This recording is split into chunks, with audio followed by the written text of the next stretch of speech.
Chapter 675. The collective visit of the Japanese cultivation group immediately attracted the attention of the high-level officials of Japan, and their nerves were also highly tense. In the decades since the founding of the People's Republic, the Japanese Buddhist world had often visited each other on a large scale because of the same root and the same source. In particular, in recent years, a series of large-scale pilgrimages carried out by the Japanese Buddhist sects were quite frequent. Since 1984, almost every year, the Japanese Shingon sect would visit the country, either for Buddhist exchanges, tourism, or pilgrimages. The more influential one was that in 2004, the Japanese Shingon sect organized a visiting group of about 350 people to visit Fujian and went on a pilgrimage to the Kaiyuan Temple in Fujian, where Master Hongfa had once lived. In addition, in January of the same year, Mount Koya University and the Hong Kong Buddhist Society jointly held a large-scale Buddhist exchange activity, leading the believers of Hong Kong, Taiwan, and Japan to walk the road of Kong Hai to the Holy Land of Tang. On April 9 of the same year, Master C.I. Yuan, the abbot of Mount Koya Shingon Tantric sect, once again started the pilgrimage of Master Hongfa to the Tang dynasty, which attracted the attention of the Japanese cultivation world. Not only the Shingon sect, but also the Pure Land sect, the Tiantai sect, the Fahua sect, or other Japanese Buddhist sects had deep exchanges and contacts with the Chinese Buddhist cultivation world. For the high-level officials of Japan, this kind of activity was a common thing. However, it was the first time that the various sects of the Japanese cultivation world had mixed together and gone to the country under the banner of friendly exchanges. Although the high-level officials of Japan also believed that this group of cultivators would not do anything earth-shattering, such a group of great cultivators swaggered around, which made them extremely nervous. The Japanese cultivation world had deeply infiltrated the Japanese political scene, so the high-level officials of Japan could not organize this group of great cultivators to attack the hinterland of China aggressively. In desperation, they had to secretly greet the high-level officials of the country. "Boss, the cultivators here are a little naughty, and they want to go to your place to play. If they have any conflict with the local cultivators, it's none of our business." The Celestial Empire had always been relaxed in the open and monitored the cultivation world in the dark. Although they were vigilant in their hearts, they still agreed with the bearing of the Celestial Empire. "Don't worry, we have always been friends and neighbors. There won't be any conflict. Good neighborliness, harmony and stability are the main themes." However, the moment he hung up the phone, the higher-ups of the Fong clan issued an extremely strict order. They absolutely could not allow any form of friction between the two parties. Otherwise, if something happened and destroyed the current harmonious society and stable situation, they would have to bear the consequences. This order worried the officials of the Chinese Religious Council. They had been keeping a low profile all these years, afraid that they would appear in front of mortals and cause unnecessary trouble for the higher-ups. But now, this bunch of Japanese had really taken the wrong medicine. They had actually come to China in groups regardless of sect or religion. How were they going to receive them? Although the scandal caused by the Japanese cultivation world a while ago had been very strictly controlled, some of the news had more or less reached the ears of these officials. At first, they were still somewhat gloating, but soon the Japanese cultivation world that had gone berserk made them unable to laugh. In order to deal with this situation, the council held an emergency meeting. Representatives of the major cultivation sects gathered together to discuss how to deal with this difficulty with worried faces. Most of these representatives used to be the best of the various sects in the cultivation world, and most of them were even the lineal descendants of the major sections. They were originally full of sharp cultivators, but after being officials for a long time, they had been contaminated with the atmosphere of bureaucracy. When they spoke, they were full of clichés and official words. The meeting had been held for a whole day, but it was still full of lifelessness and lethargy. No matter how hard they tried, they could not come to a conclusion. After the discussion, a group of bureaucrats in the cultivation world and cultivators in the officialdom looked at each other and had no idea at all. At this time, Liu Chunping, the Secretary-General of the Council who presided over the meeting, suddenly became a little annoyed. He slapped the table and shouted, "This is all your fault. How do you want to clean it up? Don't you have any idea?" Liu Chunping had a big head, big ears, and a big belly. He looked like a proper bureaucrat. He slammed his fat palm on the table, causing the teacups on the table to jump up. At the moment when the teacup was about to fall, the middle-aged man closest to him reached out like lightning and held it steady. He laughed in a low voice and said, "Secretary General Liu, don't worry. This matter actually has nothing to do with us. We didn't cause it. It's Li Yundong who caused it. A few years ago, Lu Chunping had been assigned to this position of frontier officialdom after the Tofu Project case of the bridge. Although he was not a high-ranking official, he could be regarded as an old fox in the officialdom. Naturally, he had a thorough understanding of the whole matter in advance. Of course, he knew who Li Yundong was. Although his position was a bluff, it was in name only. He was poor. The power of the Yamen was even smaller than that of the Secretary-General of a county committee. Although he could be regarded as an official in the capital, who was behind Li Yundong? Li Yuanhua and Zhou Kechang. They were all high-ranking officials of the frontier. 200 years ago, they were all governors and inspector generals who had the power of life and death. What about him? At best, he was just a nobody in the Ministry of Rights, not even an assistant minister. Besides, the power of officialdom was intertwined and complicated. Who was standing behind Li Yuanhua and Zhou Kechang? Lu Chunping shuddered at the thought of it. How could he provoke such a character? It would have been better if the middle-aged man hadn't mentioned it. As soon as he did, he became angrier and angrier. He didn't accept the man's help to hold the teacup steady. He puffed up his eyes and shouted, "Nonsense, the focus now is how to deal with it. How to solve it. What's the use of investigating the problem?" His words made the representatives of the other sects look at each other and secretly curse in their hearts. "Didn't you start it just now? Humph, it's still you no matter what. It's still you no matter what." However, the representatives of the various sects had been in the officialdom for a long time, and they had all become very slippery. Although they were unhappy, they were all safe and sound like cowards. No one was willing to shoot the bird that stood out. Lu Chunping saw that everyone was like a gourd with its mouth cut off. He became more and more displeased. "Why are you all mute? Aren't you usually very talkative? Hey, Taoist priest Qingyang, didn't you always brag to me about how your Chuanjian dragon sect was? Why are you not willing to stand up at this time?" Taoist priest Qingyang, who was sitting next to him, was the man who had helped him hold the teacup steady before. He smiled awkwardly and said, "Secretary-General Lu, this matter is too big. We can't handle it alone. Why don't you ask for the opinion of the Xueqi school?" The representative of the Xueqi school was Zhang Xianxing, the uncle of the Lady of the Earthly Fire. Although he was in his 80s, he looked no different from a person in his 40s. He had good ears and eyes, was strong, and walked as fast as he could. However, when he heard Taoist priest Qingyang's words, he cursed in his heart and immediately pretended to be old, as if he had gone deaf at this moment. What did you just say?" When the cultivators of the other sects saw that he was pretending to be deaf and dumb, they laughed in their hearts. Lu Chunping was so angry that he flew into a rage. He said angrily, "You won't say anything, will you? Well, then I'll make the decision myself." The representatives of the other sects suddenly breathed a sigh of relief and complimented him one after another. "Secretary-General Lu, your idea must be good." Lu Chunping slapped the table and said angrily, "Bullshit, didn't you just pretend to be deaf and dumb? Why do you all know how to speak now? Do you still want to use the centralized democracy of our party? How are you going to lead the people like this?" A fat middle-aged monk chanted Buddha's name. Amitabha, Secretary-General Lu, as the saying goes, centralization of the people means that no matter what kind of people there are in the beginning, at the end of the day, centralization of power is still the final goal. So you make the decision, and we'll do as you say. Lu Chunping was so angry that he laughed. "Master Shi Jingning, your words are very meaningful. Are you implying that we are a dictatorship?" Shi Jingning hurriedly said, I don't dare. Lu Chunping said angrily, "All of you usually boast about yourselves and your sections. Today, in this kind of situation, all of you are pretending to be cowards. Do you think I don't know what you're thinking? Aren't you afraid of taking responsibility? So you're throwing all the responsibility to me? All right, I'll really take on this responsibility. No media is allowed to participate in this exchange activity of the Japanese cultivation world. In addition, all of you should inform your disciples to take it easy this time. Don't let anything happen. Otherwise, humph, if things get out of hand, you'll have to prepare to clean up after yourselves."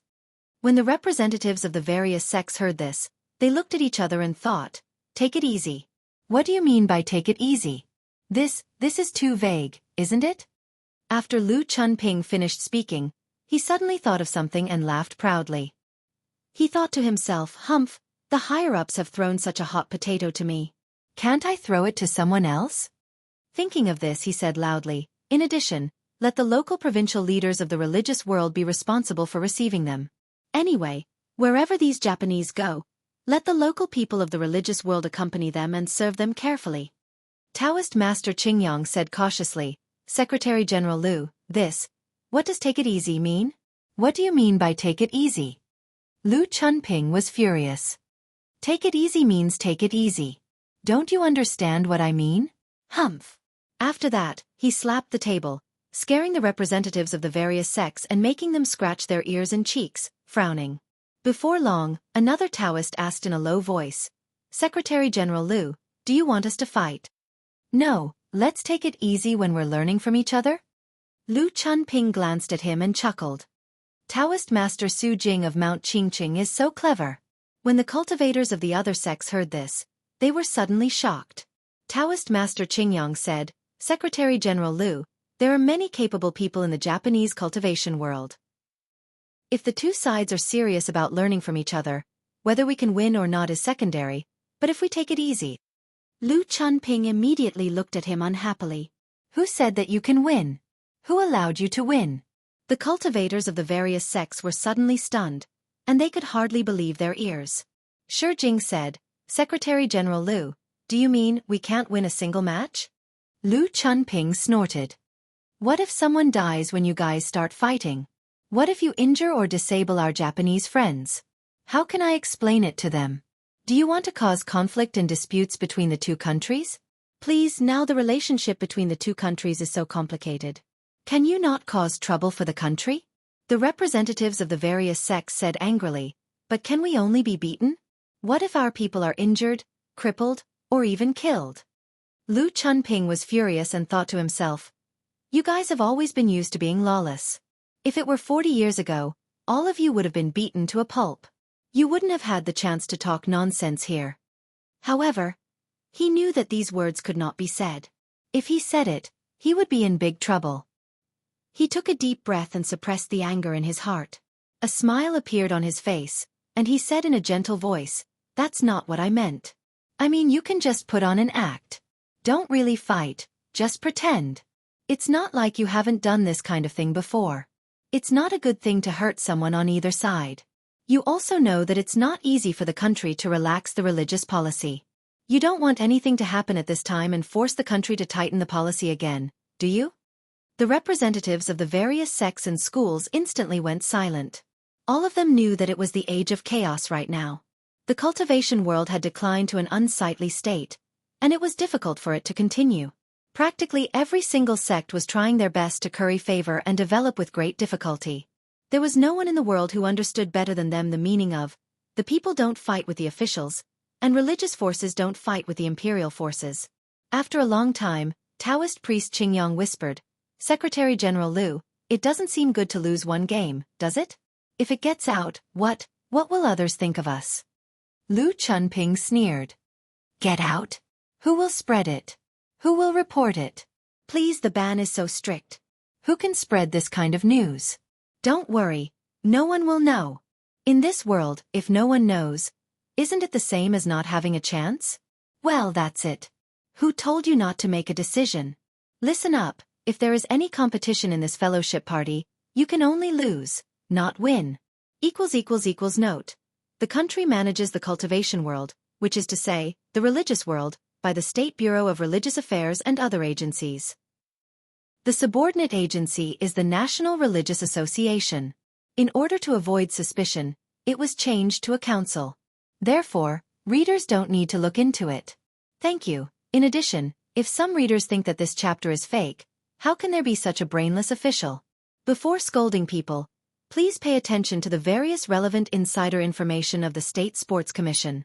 You will find that the lower limit of brainlessness is even lower. As the saying goes, meat eaters are despicable. Chapter 676. What? You can't win? In the Supreme Elder Pavilion of Mount Qingqing, Zhang Huashui widened his eyes and shouted as if he couldn't believe his ears. Zhang Tongtian, the leader of the Qingqing sect, nodded with a cold face and said, Yes, Sherbo just called me. Zhang Huashui suddenly jumped 3 feet high and shouted angrily in Sichuan dialect. Which son of a bitch's idea is this? His head is broken. You can't win? F***CK the Immortals. How could he come up with such a stupid idea? Playing the zither. Really playing the zither. Where's Sherbwa? I'll call him now. Zhang Huashui was as hot-tempered as Zhang Fei. He angrily took out his mobile phone and was about to make a call, but Zhang Tongtian shouted in a deep voice, Shirdi, what's the use of calling? This is the idea of the higher-ups. Do you want them to change their minds? Do you have such great ability? If you have such great ability, I'll let you be the sect leader, okay? Zhang Huashui's neck was red. He panted and roared. Do you want me to be beaten to my knees by these Japanese? Zhang Tongtian's face was cold, and his eyes were full of anger. He clenched his fists tightly, and the power in his body was running wild, but there was no way to vent it. Seeing him like this, Zhang Huashui tried to persuade him. Shirdi, how can you swallow this? Why should we listen to these sons of B***cheese? Asking me to throw the game and lose to the Japanese? I can't do that. When the time comes, I'll kill 1 or 2 of them with my own hands and let them know how powerful I am. Zhang Tongtian shouted angrily. Shut up. Do you think you're eating and drinking? Do you think it's as simple as killing cultivators from other sects? Zhang Huashui straightened his neck and said angrily, aren't the Japanese human beings? Zhang Tongtian suppressed his anger, took a deep breath, and said in a relatively calm voice, Shirdi, now our Qingqing sect seems to be strong, but in fact, we are strong on the outside. A while ago, someone sneaked into our sect and killed dozens of people. We didn't even have time to fight back or warn them. Do you know how bad of an impact this has brought to our sect? It's not like you haven't seen how many people have left the sect these days. Zhang Tongtian's body trembled slightly. He said, however, it doesn't matter. No matter how depressed we are still a cultivation sect that has been passed down for more than 1,000 years. As long as there is no disaster, we can reproduce and survive. We can pass on the cultivation of the Qingqing sect to the world forever. But do you know what the consequences are if you anger an official? Zhang Huashui was not convinced and said angrily, aren't those officials polite when they see us? Whoever makes me unhappy, I won't let them have it easy either. Zhang Tongtian couldn't help shouting angrily, idiot! That's because you have value. People treat you as a person of importance, so they treat you politely. If you dare to take advantage of them, then you can go flip through the Taoist canon and flip through the historical records. Has there ever been a cultivation sect in history that could remain unscathed after offending the nobility? Yes, you, Zhang Huashui, are a great cultivator. At worst, you can go anywhere in the world. Even if your body is destroyed, you can live freely with your young spirit. But what about your disciple? What about your disciple's family? What about the huge industry of Mount Qingqing? Can you move it away? Can you take it with you? How are you going to face your ancestors in the future? Zhang Huashui stopped talking. He held back his anger and clenched his fists. Although he was a straightforward person, he was not an idiot. After calming down a little, he naturally understood that if he was really impulsive, not only would the cultivators of other sects attack him, but even his Xixiang and Sherbwa in the capital would also turn against him and put righteousness before family. Zhang Huashui suppressed his anger and said, Xixiang, what should we do? Zhang Tongtian said with a cold face. It's very simple. Just wait and see. Let's see how the Xueqi school will deal with it. Zhang Huashui remembered that there were more troublesome sects than them, such as the Xueqi school and the Chuanzhen dragon sect. The anger in his heart suddenly dissipated a lot. He snorted and said, at worst, I won't participate in this sorority. Humph. A get-together, a get-together? What the hell? A group of Japanese people came to our country. What good can they do? Damn it, the brains of these officials are broken, and they're still bowing and scraping, acting so subservient. Damn it! Do they think they will look up to us just because of this? Zhang Tongtian didn't comment. He thought for a while and said, let's not talk about this for the time being. I believe that this news will soon spread throughout the cultivation world. At that time, it will not be our Qingqing sect who will be angry. Anyway, we won't be the first to stand out. Let's see what other sects do. If someone dares to fight for real and win, then we will fight for real and win. If, No one dares to stand out. Then we might as well hide. Anyway, it's not our family that will lose face. Zhang Huashui snorted angrily and stamped his foot. A hard blue brick under his foot was crushed like flour. He snorted angrily and said, I feel suffocated just thinking about it. Seeing that he was so angry, Zhang Tongtian couldn't help but persuade him. You'd better not think about it. Think about how to deal with Li Yundong at the inauguration ceremony of the Linggong sect. Zhang Huashui suddenly became angry. He laughed angrily and said, That son of a bitch, I've wanted to fight with him for a long time. It's a good time to settle old and new grudges together. On that day, I'm going to ask him why he wanted to kill the people of our Qingqing sect. Zhang Tongtian said in a low voice. The murderer may not be him. It's too early to draw a conclusion. Zhang Huashui snorted and said, Even if it's not him, it must have something to do with him. It must have something to do with the Fox Zen School. He is the leader of the Fox Zen School. If we don't look for him, who else can we look for? Humph, it's fine if he doesn't come to the inauguration ceremony of the Linggong sect. If he does, I will definitely teach him a lesson. How dare a small Fox Zen school behave atrociously in Mount Qingqing? Zhang Tongtian didn't comment. After a while, he sighed slowly and said, Yes, I'm afraid that he won't come. Just as Zhang Tongtian and Zhang Huashui were privately criticizing each other, the whole cultivation world in China was in an uproar because of the news that they could only lose and not win. Although the cultivators of all sects were seething with resentment for a while, the experienced and prudent cultivators of the sects quickly suppressed this resentment. In their opinion, since they could only lose, no one could laugh at each other, and the news could not spread. The threat of the Japanese cultivation world was just a scourge. The upcoming inauguration ceremony of the head of the Linggong sect, which was about to be held by the Xueqi school, was a serious problem. If Zi Yuan successfully took over as the head of the Linggong sect, how would the structure of the cultivation world evolve? Would she continue to follow the leadership of the Xueqi school? If Zi Yuan failed to take over as the head of the Linggong sect, would the Xueqi school annex the Linggong sect? If the annexation was successful, how would the power structure of the cultivation world change? Moreover, in this inauguration ceremony, how would Li Wudi, who had a close personal relationship with Zi Yuan, react? If he supported Zi Yuan, what kind of changes would it cause? Regarding this, the cultivators of various sects could be said to have their eyes wide open. They held their breaths and waited for the arrival of the day of the succession ceremony. However, there were also many cultivators of all sects who didn't take the inauguration ceremony seriously. Instead, they took the collective visit of the Japanese cultivation group as a big deal. In the Longmen building of Tiannan City, Du Fei was originally concentrating on dealing with the documents in front of him, but soon he was disturbed by a hurried knock on the door. He raised his head and said, Please come in. Soon, the door of his office was pushed open by a young beauty in professional O1 clothes. Behind her stood a man with extremely sharp eyes. It was Wei Qing and Yu Sheng. When Du Fei saw them, he immediately frowned slightly.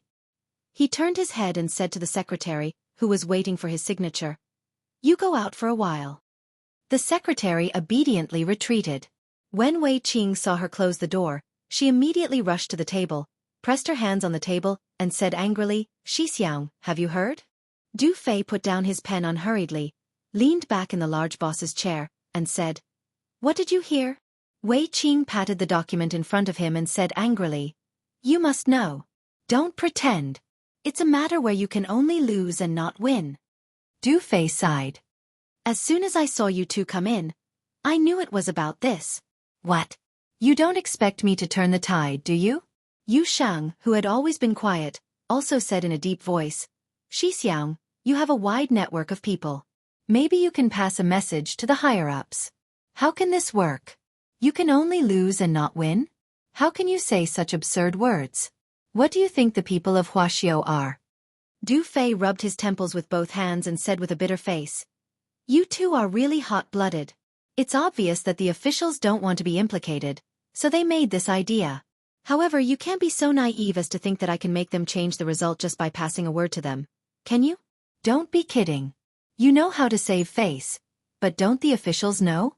If you take back what you just said, aren't you just slapping him in the face? Wei Qing's pretty face turned pale with anger. She said angrily, Should we lose face? Xixiang, you are the most resourceful. Hurry up and think of a way. Du Fei waved his hand and said, there's no way at all. This is a dead end. If you can't do it, don't think about it. Well, at least I can't do it. Wei Qing's heart skipped a beat and she asked tentatively, then who can do it? Yu Sheng suddenly blurted out, Li Yundong? Wei Qing's eyes lit up. Yes, he must have a way. Seeing that she was about to turn around and leave, Du Fei immediately stopped her and said, hey, are you crazy? Don't you know that the Medicine King tripod made a lot of noise a while ago? Don't harm Li Yundong. He won't be able to solve this problem. Wei Qing and Yu Sheng looked at each other, and a trace of despair and unwillingness flashed in their eyes. Are we going to swallow our anger and be humiliated? Du Fei pondered for a while and said, go find someone. Maybe he has a way. Wei Qing and Yu Sheng quickly asked nervously who. Chapter 677. Seeing the nervous expressions on Wei Qing and Yu Sheng's faces, Du Fei immediately laughed and said, you know this person too. He's our Shebua. Wei Qing stamped her feet and said, Xixiang, there are several Shebua. Which one is it? However, Yu Sheng suddenly had an idea and said tentatively, could it be Shebua Mi Jingzi? Mi Jingzi was the Taoist name of Zhang Jishuan, the abbot of Yuchan Palace in Hainan. When Du Fei heard this, he nodded approvingly at him and said, yes, Shebua Mi Jingzi has a wide range of friends, and he once served as the executive director of the National Taoist Association. He is also a highly respected cultivator, so his words carry much more weight than mine. Go and ask him and see what he thinks. Wei Qing looked at Yu Sheng in surprise and laughed. You're a blockhead, but you're quite quick-witted today. Not bad. Yu Sheng snorted softly. Let's go and find Shebua Mi Jingzi. After that, he turned around and walked out. Wei Qing quickly shouted, hey, wait for me. Waizu, they were almost there. The two of them rushed to Dingan County in Hainan without stopping. By the time they arrived at Yuchan Palace, it was already a few hours later. Because they were from the same sect, Wei Qing and Yu Sheng arrived at Yuchan Palace. After seeing Zhang Jishuan's two disciples and reporting their identities, they were immediately warmly received by the two Taoists, one tall and one short. The tall Taoist smiled and said, it turns out that the little Xueqi of our sect is here. Please come in. What are you doing here?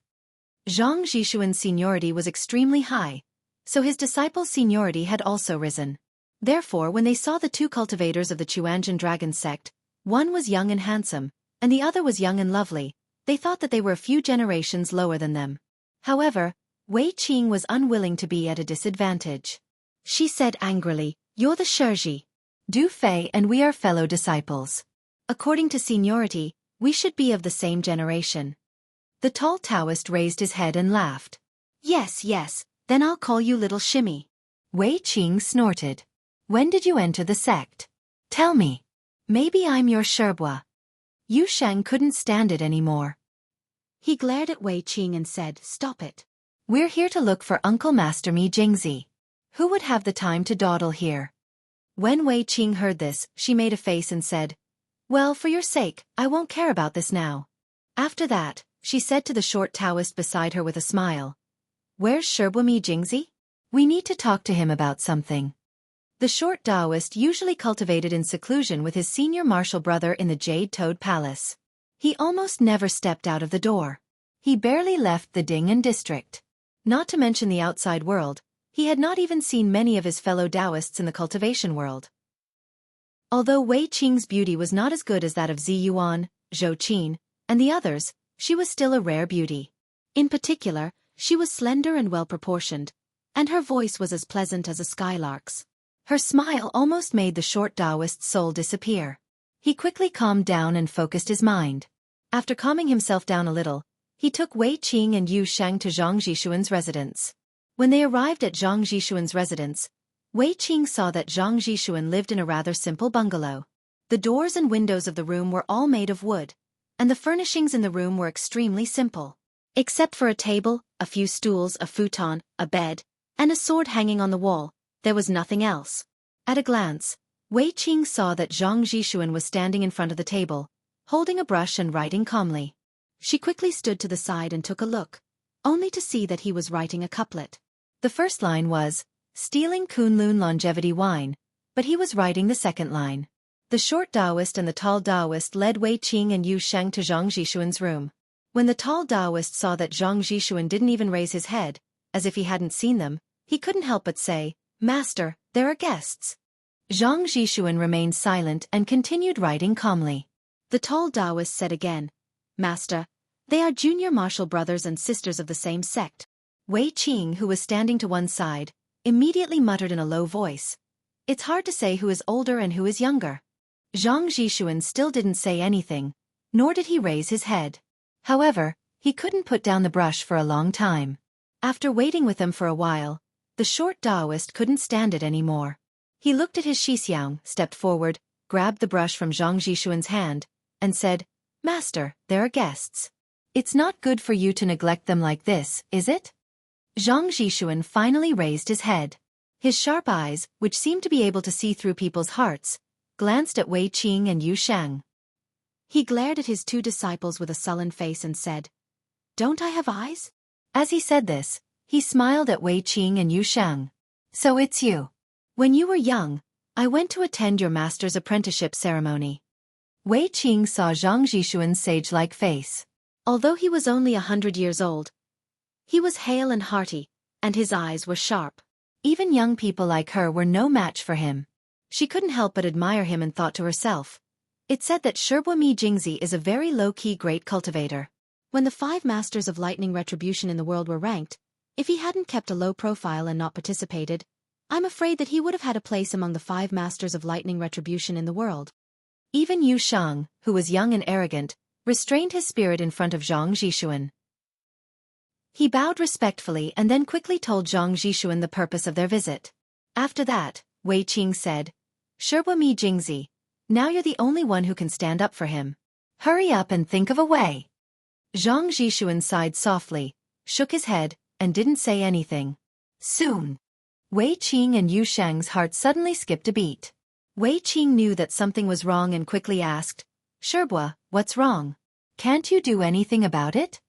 Zhang Zhishuan sighed and said, "There is a way, but I don't think it's the right way to decide everything by the outcome of a fight. The ultimate goal of cultivation is to live forever, ascend to immortality, and explore the ultimate mystery of the human body and the universe. I believe that when your master first taught you how to cultivate, it was not for you to fight, was it not?" Wei Qing smiled bitterly and said, "Xueqi, now that the Japanese are right in front of us, what's the use of saying this? Hurry up and say hello to the higher-ups. They can only lose, but they can't win. Who can bear this?"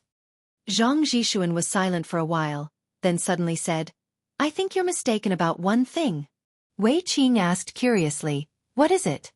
Zhang Zhishuan said, "I know more or less about the Japanese cultivation world. Although the Japanese cultivation world has been stagnant in recent hundreds of years and has rarely made any progress, most of the power of Japanese cultivators comes from religious beliefs, so their power is inherited. Moreover, for thousands of years, the Japanese cultivation world has never been cut off. No matter how the situation in Japan changes, the Japanese cultivation world can always find a way out in the great changes, cater to the changes, make changes, and further accumulate their own strength. On the other hand, the Huaxia cultivation world, which was at its peak during the Song, Yuanming and Ming dynasties, was once so powerful that the Japanese didn't even dare to look at us directly. But now, in the past 100 years, almost all the elites of the cultivation world have been lost. Alas, the river is going from bad to worse." Wei Qing was angry when she heard this. She argued, "But Xueqi, no matter what, we won't lose to these Japanese. If we can fight fairly, I don't believe that we will lose to them." Zhang Zhishuan glanced at Wei Qing and then at Yu Sheng. He smiled and said, "Then answer me. Why couldn't you even beat a teenage girl at the Taoist assembly? Could it be that you 2 inner disciples are inferior to a little baby?" Wei Qing blushed and said unconvincingly, "She is the future goddess of the Tachibana family, not a nobody."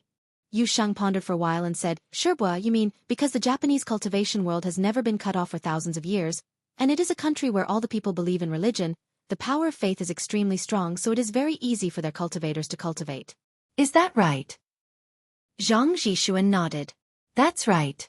Except for a few great cultivators in the Japanese cultivation world, who can overcome their narrow-minded racism and seriously and humbly learn from our Huaxia cultivation world and eventually cultivate to the highest realm, it is very difficult for the rest of the cultivators to step into the real peak realm. Do you know why? Yuxing said, is it because it is too easy for them to get their strength, so when they cultivate to a higher realm in the future, they can't climb up? Zhang Zhishuan smiled and said, you're a smart boy. Now do you know why many cultivators in the Japanese cultivation world have gone to Hua to learn from us over the years? Now some Japanese cultivators have also discovered this. They believe that only by learning from others can they achieve positive results. However, the views of such people are not valued in the Japanese cultivation world, and they are even severely suppressed. Wei Qing asked with a puzzled face, but... Sherba, what does this have to do with what you said before? Zhang Zhishuan shook his head and sighed. There's something wrong with your comprehension. Didn't I say it before? The Japanese get their strength quickly and easily, so do you think that even if someone sets a rule for you that you can only lose and not win, you will definitely win? Wei Qing was very unhappy when she heard this. Sherba, what do you mean? Isn't this boosting the morale of others and destroying our own prestige? Zhang Zhishuan smiled and said, then do you know what it means to know yourself and know your enemy? Come on, let me ask you, are there any yin-yang masters among the Japanese cultivators who came this time? Wei Qing immediately nodded and said, yes. There are yin-yang masters from the Abe family and the Kumo family. Zhang Zhishuan asked again. These two families are yin-yang master families with hundreds or even thousands of years of tradition. Do you know who they are? Wei Qing said as if she was counting her family treasures. The patriarchs of the two families are here. Zhang Zhishuan smiled and said, Abe is right, Kumo. These two are great masters in the Japanese cultivation world. Among the cultivators of the younger generation in the Hua cultivation world, no one is a match for them. As soon as he said this, his two disciples were immediately unhappy. The taller disciple shouted, Master, am I that old? No matter what, I am still a cultivator of the younger generation, right? How can I not beat these two old Japanese? Zhang Zhishuan glared at them and said, you two are Jinshin masters that I helped you open up your meridians with qi and countless elixirs. How many times have you fought? Apart from the number of times you have practiced with each other on a daily basis, can you count the number of fingers on your hands? You don't even have any actual combat experience, yet you want to fight with others? I'm laughing my head off. Do you know how dangerous it is to fight with masters of their level? If you are not careful, your body and soul will be destroyed. You two little Jinshin. What are you showing off for? It's as if you're afraid that others won't know. The tall Taoist and the short Taoist were blushing from his scolding. They kept quiet and kept quiet. Wei Qing, however, widened her eyes and looked at the two of them with new eyes. Wow, are you two Jinshin masters? That's amazing. Yu Shang looked at them enviously, but then he lowered his eyes, a trace of unwillingness and indignation flashing in them. Zhang Zhishuan shook his head and said to Wei Qing, don't pay attention to these two guys who have never seen the world. How dare they speak so arrogantly with a small Jinshin? They are really frogs at the bottom of a well. In addition to the Onmyoji, do you know who else in the Japanese cultivation world has come? Wei Qing thought for a moment and said, there are also the abbots of the Tiantai sect, the Pure Land sect, the Fahua sect, the True Word sect, and other Buddhist sects, as well as the great priests and goddesses of many Japanese Shinto cultivation sections. Zhang Zhishuan looked worried. He shook his head and said, this time they have come out in full force. All the masters of the Japanese cultivation world have come. Not to mention others, I have seen the sect master of the Tiantai sect, Imagawa Kagumo. His cultivation is earth-shattering. Even I dare not say that I can win.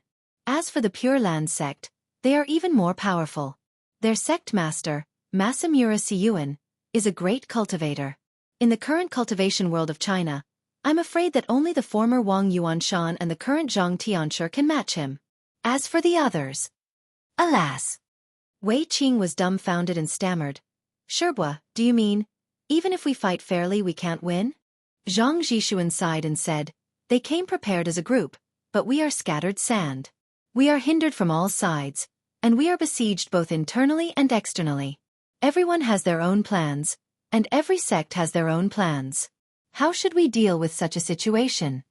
Wei Qing straightened her neck and said, I don't believe that the Japanese are monolithic. There are many people from the Shinto sect here. The Shinto sect has always been at odds with the Buddhists. I don't believe that they can work together. Zhang Jixuan said, "You're right, but the power of the Shinto sect is still above that of the Japanese Buddhism. The great priest of the Ise Shinto, Ise Shinguang, is also a great cultivator. His strength is not inferior to that of Masamura Siyuan. The goddess, Ise Chuyun, is a weirdo in the Japanese female cultivation world. She is a genius that is rarely seen in 100 years. Moreover, she inherited the power of the gods of the Japanese Shinto sect. She is a female expert at the level of the Ksitagarba goddess. In terms of fighting, except for Masako Tachibana, who can mobilize the power of the immortal Wisdom King, no one else is her match." Wei Qing was stunned. How could a little girl be more powerful than Zhang Tianshi? It can't be, can it? This is too exaggerated, isn't it? Zhang Jixuan shook his head and said, "No, the cultivators of the Shinto sect can only exert 100% of their strength in the shrine." Wei Qing patted her chest and said, "I was scared to death. I thought that a young girl like her could beat Zhang Tianshi. That's really unreasonable. If Zhang Tianshi appears, will he be able to defeat the Japanese cultivators?" Zhang Jixuan shook his head again. "No. Given Zhang Tianshi's character, he will definitely not come out of seclusion to take care of these things. Moreover, Zhang Tianshi has already passed the thunder tribulation, and the spring thunderstorm season is coming. At that time, it is very likely that he will break through the 9th stage of the thunder tribulation and reach the great way of the golden immortal. It can be said that he has already taken half a step into the immortal world. How could he care about these secular affairs?" Wei Qing forced a smile and said, "There must be someone who can deal with them, right? At least, Xueqi, you can deal with them, right?" However, Zhang Jixuan had a rare serious expression on his face. He said slowly, "No, I can't go." As soon as he finished speaking, Wei Qing, Yu Shang, and his 2 disciples immediately exclaimed, "Why?" Chapter 678. Zhang Jixuan's 2 disciples were surprised and said angrily, "Master, the enemy is here. How can you not come out of the mountain?" Zhang Jixuan shook his head. "No, you can't fight in this battle. I advise you not to go." Wei Qing looked at Zhang Jixuan disappointedly. "Xueqi, I thought you were a strong cultivator who was not afraid of these bureaucratic nonsense. I didn't expect you to be the same as Xixiang and the others." Zhang Jixuan sighed and said, "Little Xueqi, have you ever thought about why I'm hiding in Dingan County at the corner of Tiannan and secretly taking care of my disciples?" Wei Qing's heart suddenly trembled when she heard this. She thought to herself, "Yes, Xueqi used to be the chairman of the Taoist Association. Why did he end up living in this remote place?" Wei Qing asked tentatively, "Xueqi, did he offend someone? Or?" Zhang Jixuan waved his hand and said, "Don't mention the past anymore. Besides, I've already sworn that I will never fight with anyone again. Therefore, I can't go to this battle, nor can I speak for you, because I can't speak either." Wei Qing and Yu Shang were greatly disappointed, and their faces were gloomy. Zhang Jixuan smiled slightly and comforted them. "Don't think about it anymore. If you don't want to lose, then don't participate in this battle. You can't afford to provoke them, but you can always hide. Moreover, this time, the Japanese cultivation world has come prepared. They are coming aggressively, and it's definitely not a good situation. It's very dangerous. As the saying goes, it's never too late for a gentleman to take revenge. When you all become great cultivators, it won't be too late to get back at them." Yu Xing didn't say anything, but his clenched fists had already betrayed his thoughts. Wei Qing, on the other hand, said in a low voice with an extremely heavy heart, "Xueqi, we understand. If you have nothing else to say, we'll go first." Zhang Jixuan sighed softly and said, "Well, go. In the path of cultivation, you can't fight for a short time. Take a long-term view." Wei Qing and Yu Shang had come excitedly and left dejectedly. Seeing Wei Qing leave, Zhang Jixuan's short disciple couldn't help turning his head and shouting at Zhang Jixuan, "Master, if you don't want to go, can't you let us go?" The taller disciple also said angrily, "Yes, master, we didn't swear that we couldn't go." Zhang Jixuan snorted. "Fine, your legs are on your bodies anyway. Do you think I'd lock you up?" His 2 disciples were overjoyed. "Master, you agree?" Zhang Jixuan sneered and said, "If you go, don't come back and don't call me master again." The tall Taoist and the short Taoist's faces fell. The tall Taoist shouted, "Why?" Zhang Zhishuan said with a cold expression, "Because I don't want to see you all throw away your lives. I didn't bring you all out to throw away your lives. If anything happens to you all, who will inherit my legacy?" His two disciples immediately stopped talking.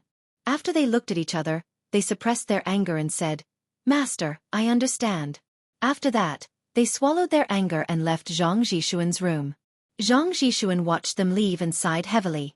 He picked up the brush again and wanted to continue writing the second half of the couplet. But every time he raised the brush and was about to put it down, he felt that the brush in his hand was as heavy as Mount Tai, and his heart was in a mess. After a long time, Zhang Zhishuan, who had been unable to write, suddenly put the brush in his hand down in frustration. The soft tip of the brush suddenly became like the sharp tip of a spear, piercing into the hard mahogany table with a poof, and standing upright on the table like a flagpole. Zhang Zhishuan stared at the brush in front of him, his eyes flickering. After a long time, he suddenly turned around and strode in the direction of Haikou City. He walked all the way.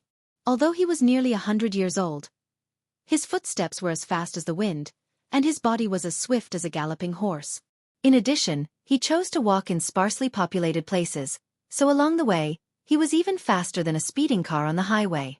When he was about to reach Haikou City, Zhang Zhishuan slowed down and went straight to the National Hotel on Holiday Beach.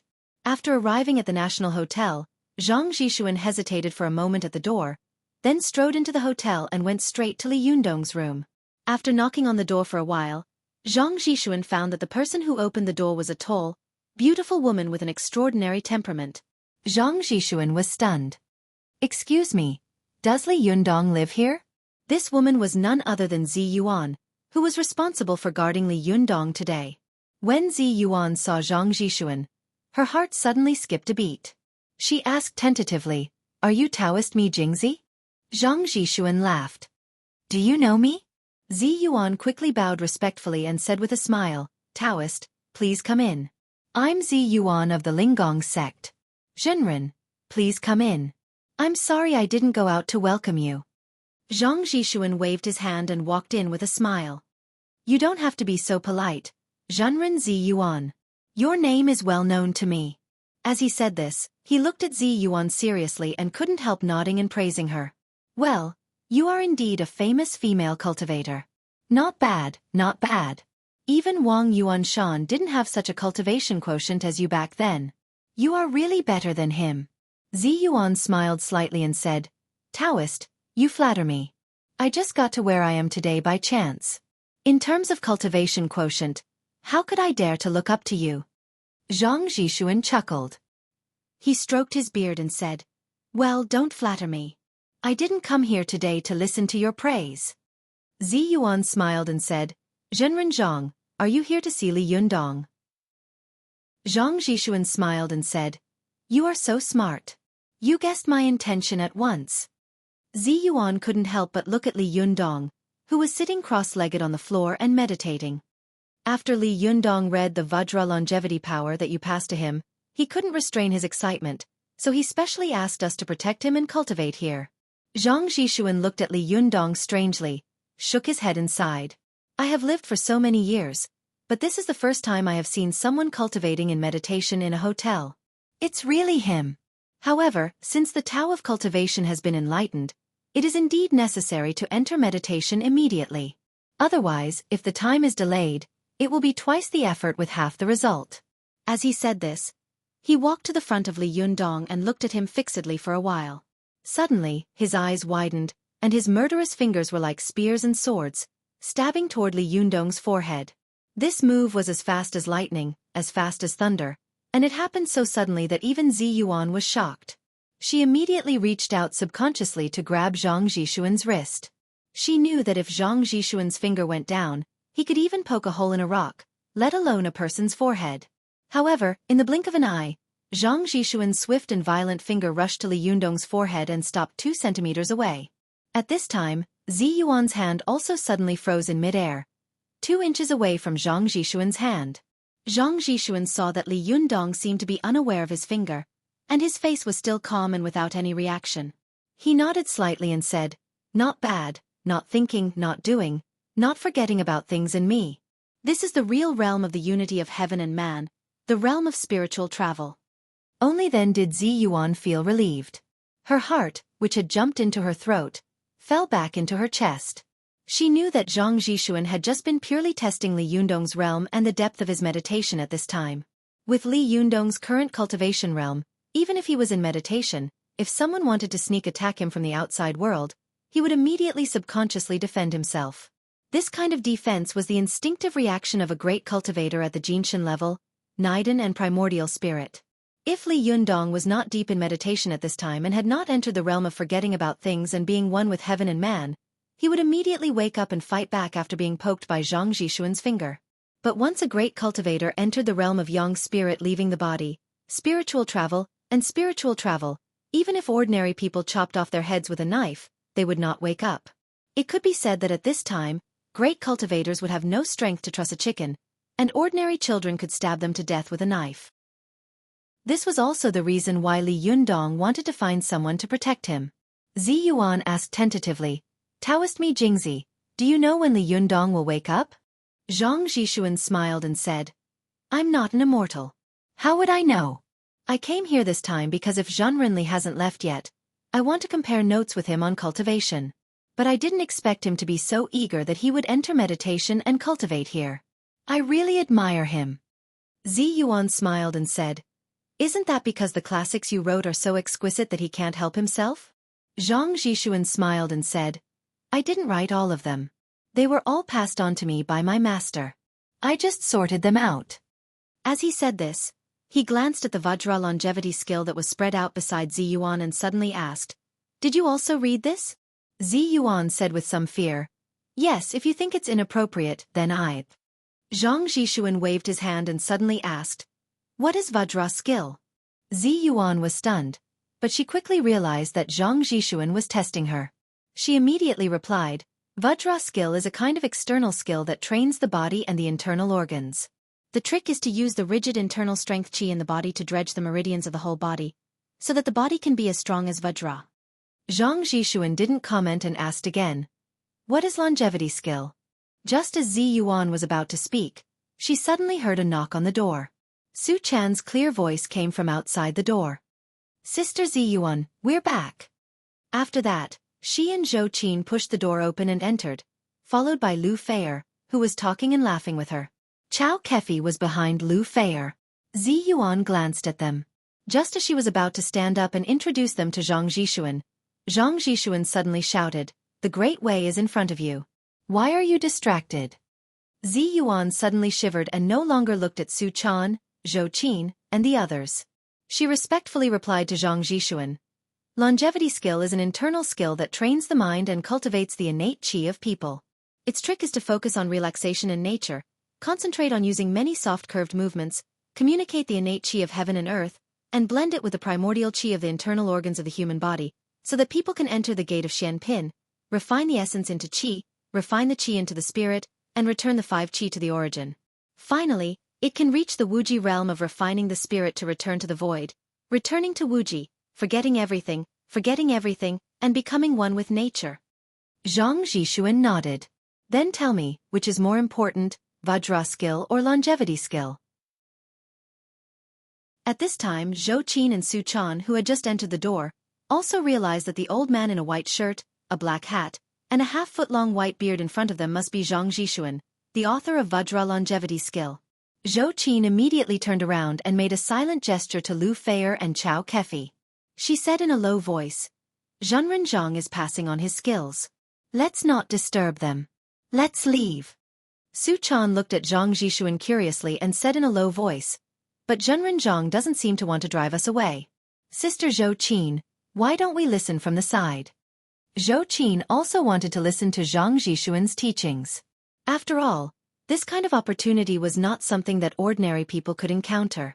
She glanced at Su Chan and said tentatively in a low voice, Then, just listen to a few words? Su Chan also smiled slyly and nodded like a chick pecking at rice. Yes, just a few words. Like thieves, the two of them entered the room quietly. As soon as they sat down, they turned their heads and saw Lu Feier and Xueqi standing at the door in a daze, at a loss for what to do. Xueqi quickly made a gesture to them to close the door, indicating for them to go out and close the door. However, because of her relationship with Li Yundong, Lu Feier had long been full of curiosity and admiration for him.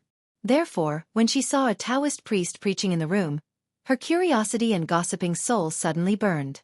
After closing the door behind her, she pulled Xueqi into the room quietly. Chapter 679. Lu Feier and Xueqi's actions made Xueqi and Su Chan look at each other, for fear that Zhang Zhishuan would lose his temper and stop teaching them. But to their surprise, Zhang Zhishuan didn't seem to notice their existence. He still asked and answered Zi Yuan as if there was no one else around. Only then did Xueqi and Su Chan feel relieved. They quietly listened to Zhang Zhishuan's teaching. The two of them were already masters of cultivation. Although they had reached the primary level of the Jinshin, their cultivation of magic was still far from that of great cultivators. Especially in terms of understanding of the great way of cultivation, the two of them were far inferior to Zi Yuan and Li Yunyang. Therefore, when a supreme master like Zhang Zhishuan was preaching here, the two of them eagerly absorbed the meaning of every word Zhang Zhishuan said. However, the two of them had a certain cultivation foundation, so they listened with relish. From time to time, they would suddenly realize something. However, Lu Feier, who had no cultivation foundation, was confused. She had no idea what the old Taoist and Zi Yuan were talking about. She could understand every word they said, but when they were put together, she didn't understand anything at all. Lu Feier's interest waned and she looked around resentfully. However, she saw at a glance that Xueqi was listening very attentively. Her eyes flashed as if she had understood something. She couldn't help but pull Xueqi's sleeve strangely and whisper, "Sister Qiao, do you understand?" However, Xueqi didn't seem to hear anything. She still listened attentively to Zhang Zhishuan's teaching. Seeing that she was ignoring her, Lu Feier was very disappointed. She grabbed Xueqi's arm and whispered, Sister Qiao, Sister Qiao." At this time, Xueqi suddenly turned her head, and a sharp light flashed in her eyes. In an instant, her black pupils seemed to be stained with blood, turning bright red and ferocious. She glared at her fiercely and said, "Shut up." Lu Feier was shocked, but when she calmed down and looked at Xueqi again, she found that the color of her eyes had only changed for a moment. In the blink of an eye, they had turned back to black. Lu Feier was frightened by Xueqi's words. Her heart was pounding, and she sat where she was. She didn't dare to speak again, but her mind was in a mess. "Sister Qiao, what happened just now? Is this my illusion?" Seeing that Lu Feier was silent, Xueqi turned her head back and listened attentively to Zhang Zhishuan's preaching, as if she had never shown any abnormality just now. Almost there, Zhang Zhishuan didn't seem to be aware of what was going on here. He continued to ask and answer questions quickly with Zi Yuan. When he felt that Zi Yuan's answers were wrong, he would correct her. After more than an hour of talking and answering, Zhang Zhishuan stood up and patted the corner of his clothes, as if to brush away the dust on his body. He said freely, "Zhenren Zi Yuan is indeed worthy of being Wang Yuanshan's disciple. Your cultivation foundation is extremely solid. Compared with you, my two disciples are like naive children. I'm ashamed." Zi Yuan quickly stood up, bowed respectfully, and said, "Taoist priest, you flatter me." Zhang Zhishuan smiled slightly and waved his hand. Only then did he look at Xueqi and Su Chan, and finally at Xueqi. He gave her a meaningful look, then withdrew his gaze and said, "Well, it's really lively here today. I'll go first." After that, he walked slowly toward the door. Zi Yuan hurriedly stepped forward and said, "Taoist priest, let me see you off." The two of them walked out of the hotel. When they reached the side of the road, Zi Yuan asked doubtfully, "Taoist priest Mi Jingzi, I saw you looking at President Qiao with a special meaning in your eyes just now. Could it be?" Zhang Zhishuan smiled and looked at Zi Yuan with appreciation. Not only is she smart, but she's also very careful. Amazing, amazing. I really envy Wang Yuanshan. You must be very curious as to why I would preach in front of her, right? Zi Yuan nodded. Could it be that Taoist priest is testing something? Zhang Zhishuan said yes, but also not. However, in addition to her, isn't there a little fox next to you? Hey, sometimes the great way of cultivation doesn't have to be spread through ordinary people. Otherwise, why did Zen Master Baizhang enlighten the rock fox back then? Zi Yuan hesitated and said, however, it is precisely because Zen Master Baizhang enlightened the rock fox that the Fox Zen school appeared. It is also because of the Fox Zen school that the mystical silver fox appeared. It is precisely because of the mystical silver fox that there has been a 60-year period of chaos and the current conflict in the cultivation world. Zhang Zhishuan laughed and said, we Taoist cultivators pay attention to our own fate. This means that Taoist cultivators can control their own life, aging, illness, and death through cultivation, instead of being controlled by God. However, there is nothing we can do about such a coincidental change of fate. Even if there is no Zen Master Baizhang to enlighten the rock fox, there will be Zen Master Qianzhang and Zen Master Wanzhang. It is destined that the Fox Zen school will appear. It is destined that the rock fox will be enlightened. It is destined that the mystical silver fox will create chaos. This is not something you and I can change. As he spoke, Zhang Zhishuan pondered for a while and said, as for your friend who calls herself President Chao, although I can see that she is a demon, not all demons are bad. Therefore, I can't control whether she will be good or bad in the future, and I don't want to control it. Zi Yuan asked, but what if one day, she turns against us and becomes our enemy? What should we do? Taoist priest, aren't you helping the wicked? Zhang Zhishuan laughed and said, didn't I teach the three of you? It can't be that the three of you are no match for her, can it? Zi Yuan seemed to have understood something and asked tentatively, Taoist priest, could it be that you have already found out about her? However, Zhang Zhishuan waved his hand and interrupted her, saying, no, I came here this time to help my little friend in cultivation, but I didn't expect that he had already spread his wings and soared above the ninth heaven. I can't help him even if I want to. But since you are here, I might as well compete with you. We can exchange cultivation experiences with each other, which can be regarded as my contribution to the cultivation world. As he said this, he said with emotion, I came out of the mountain in 1993, and my greatest emotion was the difficulty and hardships of spreading the way of cultivation. When you reach my age, you will understand that the three most important things in the world are preaching, teaching, and dispelling doubts. Other things are just fleeting clouds, not worth worrying about. After that, he smiled and nodded to Zi Yuan. Well, that's it. I'll go first. You can go back. Zi Yuan watched Zhang Zhishuan float away and sighed inwardly. Taoist priest is extremely broad-minded. It's really hard for ordinary people to understand. When she returned to the room, she saw Zhou Qin and Su Chan sitting by the bed in a daze. Their eyes were dull, and they looked as if they were in a trance. Obviously, they were absorbed in Zhang Zhishuan's words. As for Lu Feier, she was sitting alone, looking puzzled and worried. Zi Yuan asked curiously, Lu Feier, where is President Chao? Lu Feier said with a sullen face, she left me and went back by herself. As she said this, she suddenly raised her head and looked at Zi Yuan hesitantly, as if she wanted to say something. Seeing her like this, Zi Yuan immediately smiled and said, what's wrong? What do you want to say? Lu Feier said hesitantly, Zi Yuan, I always feel that there seems to be something wrong with Sister Chao recently. She sometimes gives me a strange feeling, as if she is another person. Zi Yuan's heart skipped a beat, but she acted as if nothing had happened. She still smiled lightly and said, oh? What do you mean?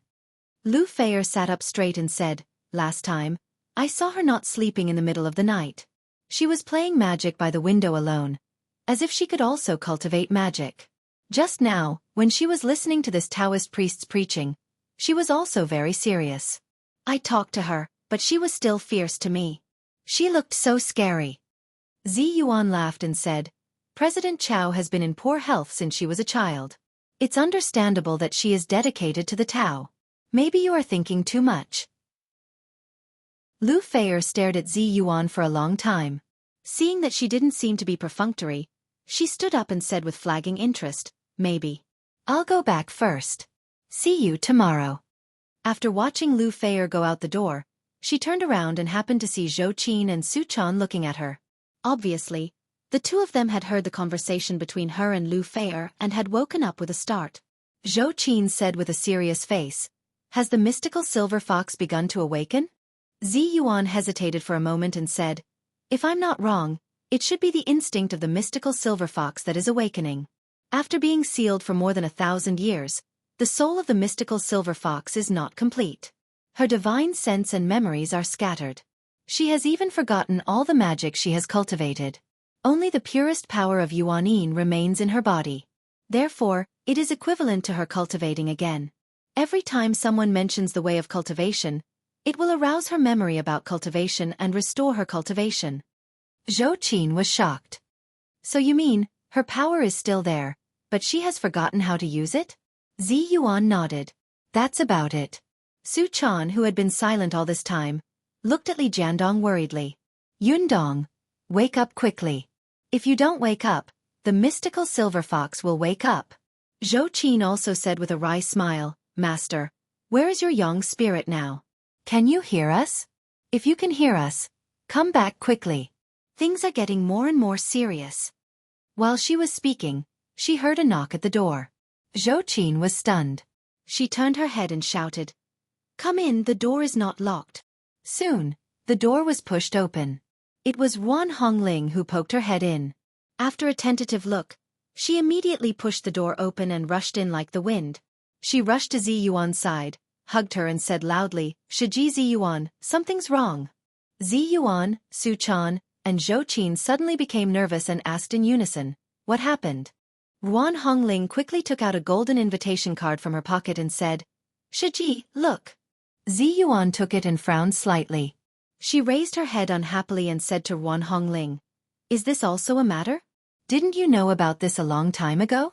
It's reasonable to send a golden invitation now. Is it worth it for you to rush here and make a fuss? Wan Hongling shook her head like a rattle drum. Soon, she took out another golden invitation and said, Shiji, look again. Ziyuan was stunned. Another one? Where is this from? But she soon saw that the inscription and content on it were almost the same. The only difference was that the date had changed. Ziyuan said in surprise, The Xueqi school has brought forward the inauguration ceremony of the leader? Why? Wan Hongling grabbed Ziyuan's arm tightly with both hands and said, Yes, it's in 2 days. What should we do, Shiji? Su Chan and Xueqi both looked at the golden invitation nervously. They were caught off guard and cried out involuntarily, What? Damn it, the Xueqi school is so hateful. How can this kind of thing be brought forward so easily? I'm going back to Shanghai today to visit my sick mother-in-law.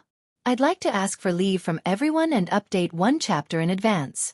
In addition, if I don't update the 2nd chapter before 10 o'clock in the evening, I won't be able to update today. I'd like to apologize to everyone first. I hope you can understand. Just take it that I'm asking for leave today. Chapter 680. The sudden change of the Xueqi school shocked Su Chan and the others. Wan Hongling said to them anxiously, I don't know, but I saw on the TV news that a delegation from the Japanese cultivation world has come to our country. I think it might have something to do with this.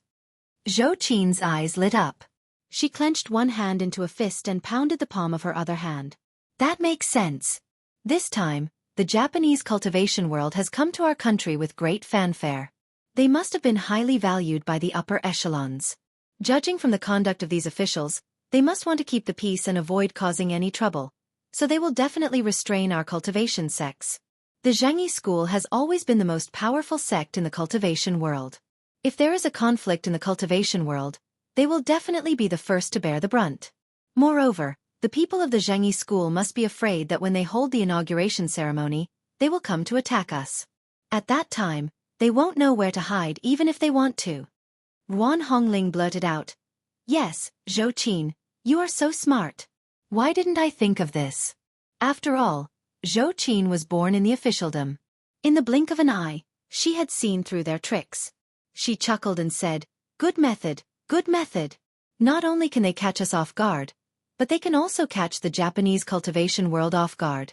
They can also avoid the sharp edge and force the Japanese cultivation world to make a choice at this time. Either you come with a group of people now, or you leave. You anyway, we won't wait for your people to be ready before we meet you. When your people are ready, we will leave. Haha, it's amazing, it's a good plan. I just don't know who came up with this idea. Wan Hongling said angrily, You're still praising them? The question now is, what should we do? Su Chan said in a weak voice, Yes, Yundong is still in a trance. What if he doesn't wake up at that time? As soon as she said this, the room suddenly fell silent. Zi Yuan held the 2 golden invitations in her hand and looked at them over and over with sparkling eyes. After a long time, she said slowly in a low voice, "Hongling, Suchan, Xueqi, I think. I'm afraid we have to be prepared that Li Yundong won't be able to arrive in time." Everyone's heart sank, and they couldn't help but look at Li Yundong. From the day Suchan met Li Yundong, she had been living under his wings. Although at the beginning, he was still very young, and his wings couldn't withstand much wind and rain. But now, he was already a man of indomitable spirit. Suddenly losing his protection, Suchan suddenly felt empty in her heart, and she couldn't help but feel a sense of emptiness. "You almost there," Suchan was like this, so were Xueqi and Zi Yuan. When she had gone down the mountain, she had never thought that she would have to rely on this descendant of Jin Dan to help her in the future. However, after getting along with him for so many days, he had always turned the tide in desperate situations and turned the rotten into the magical in the impossible. Even Zi Yuan didn't know when she had started to secretly agree that this boy had grown into a towering tree. At first, he had lived under her shade, but now, she was living under his wings. If he didn't wake up, could she successfully take over as the leader of the Linggong sect? Although Ruan Hongling had always liked to bicker with Li Yundong and have some small conflicts with him, when she heard the news that Li Yundong might not be able to make it in time, she really felt that the sky was going to collapse.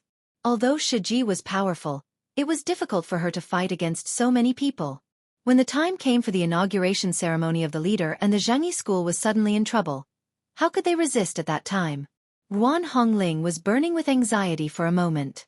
She grabbed Zi Yuan's arm and said, "Xueqi Weig."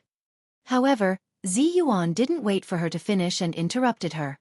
Her expression was surprisingly serious. "Hongling, stop talking.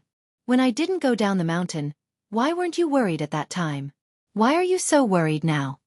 Xueqi, who was standing to one side, said seriously, "Zi Yuan, don't worry. Master is not here but we are." Suchan also nodded vigorously and said, "Yes, Sister Zi Yuan. Don't worry, we will definitely support you." However, Zi Yuan shook her head and said, "Times have changed. If Li Yundong can make it in time, then your support will be very helpful.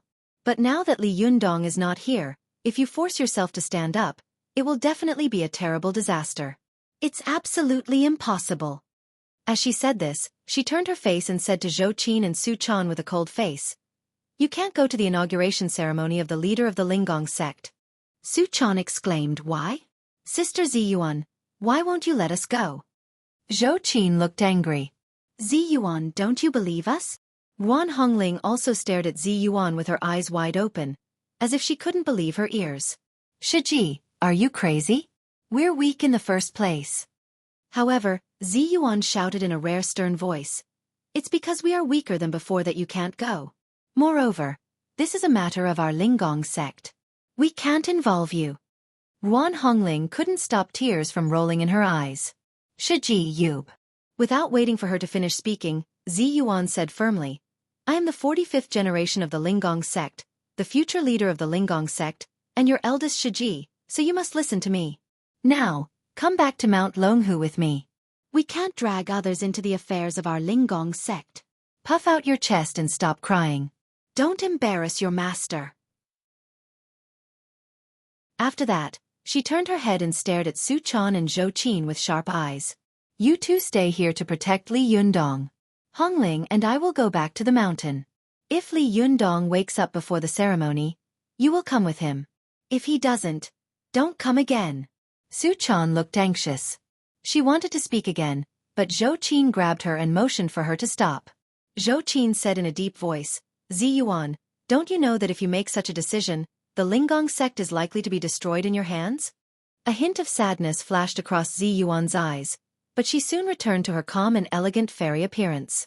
She said lightly, "Even the sun and the moon will perish, let alone our Linggong sect.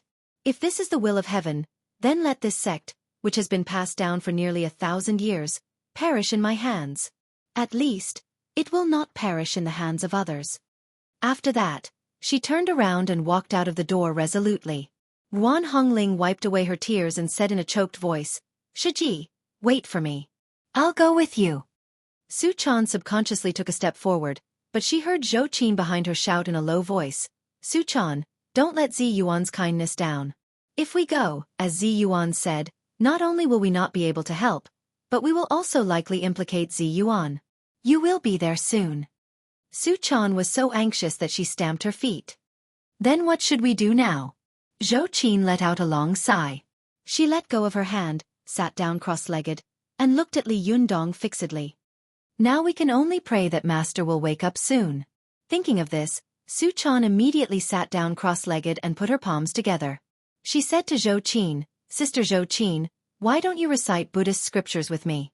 Last time Yundong refined the burning thumb pot and was trapped in the spirit space, I kept reciting the scriptures. Later it came true, and Sister Zi Yuan and you came back. Now you can also recite it with me." As she spoke, she began to recite the scriptures in a low voice.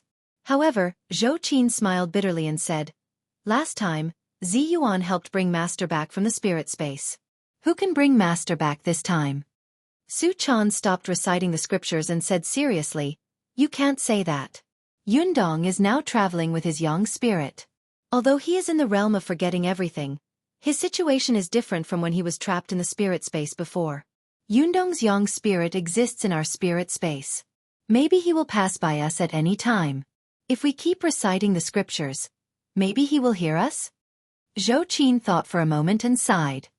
"Well, what you said makes sense." Then she also began to recite the scriptures with Su Chan. However, when Su Chan was reciting the scriptures, her eyes were closed, while Zhou Qin was reciting the scriptures without closing her eyes. She stared at Li Yundong, for fear that he would wake up in the next second. Zhou Qin sighed in her heart. "Master, if your young spirit exists in this spirit space, then where are you? If you can hear us, then come back quickly. Where is Li Yundong's young spirit?" I'm afraid that Li Yundong himself can't answer this question. Ever since he had entered the realm of forgetting everything, Li Yundong clearly felt that he was in an absolute empty world. There was no trace around him, and it was dark. He couldn't see his fingers in front of him. He was floating in the air, with nowhere to borrow strength, like a newborn baby in the chaos. This was not the first time Li Yundong had encountered such a situation, but what was different from before was that this time, Li Yundong clearly felt that his strength was much greater than before. Moreover, as soon as he moved a little, the world around him shook violently, as if an eggshell was troubling him. As soon as he stretched out his hands, the eggshell would break. Li Yundong only struggled a little, and the chaotic and dark world shone brightly. With a crack appeared above his head, as if another world had opened its door to him, and brilliant light fell from the sky. This light fell on the top of Li Yundong's head, and in an instant, his whole body felt warm. Li Yundong looked at the brilliant world above his head, and knew that this must be another realm waiting for him. He struggled with all his might and jumped out of this primitive chaotic world. This jump was like a baby being born or a monkey jumping on a rock. Li Yundong suddenly jumped into this bright world. When he opened his eyes, he found himself in the land of the boundless world. Above his head was a majestic blue sky with pure white clouds. The sun seemed to have a pair of dark eyes looking at him.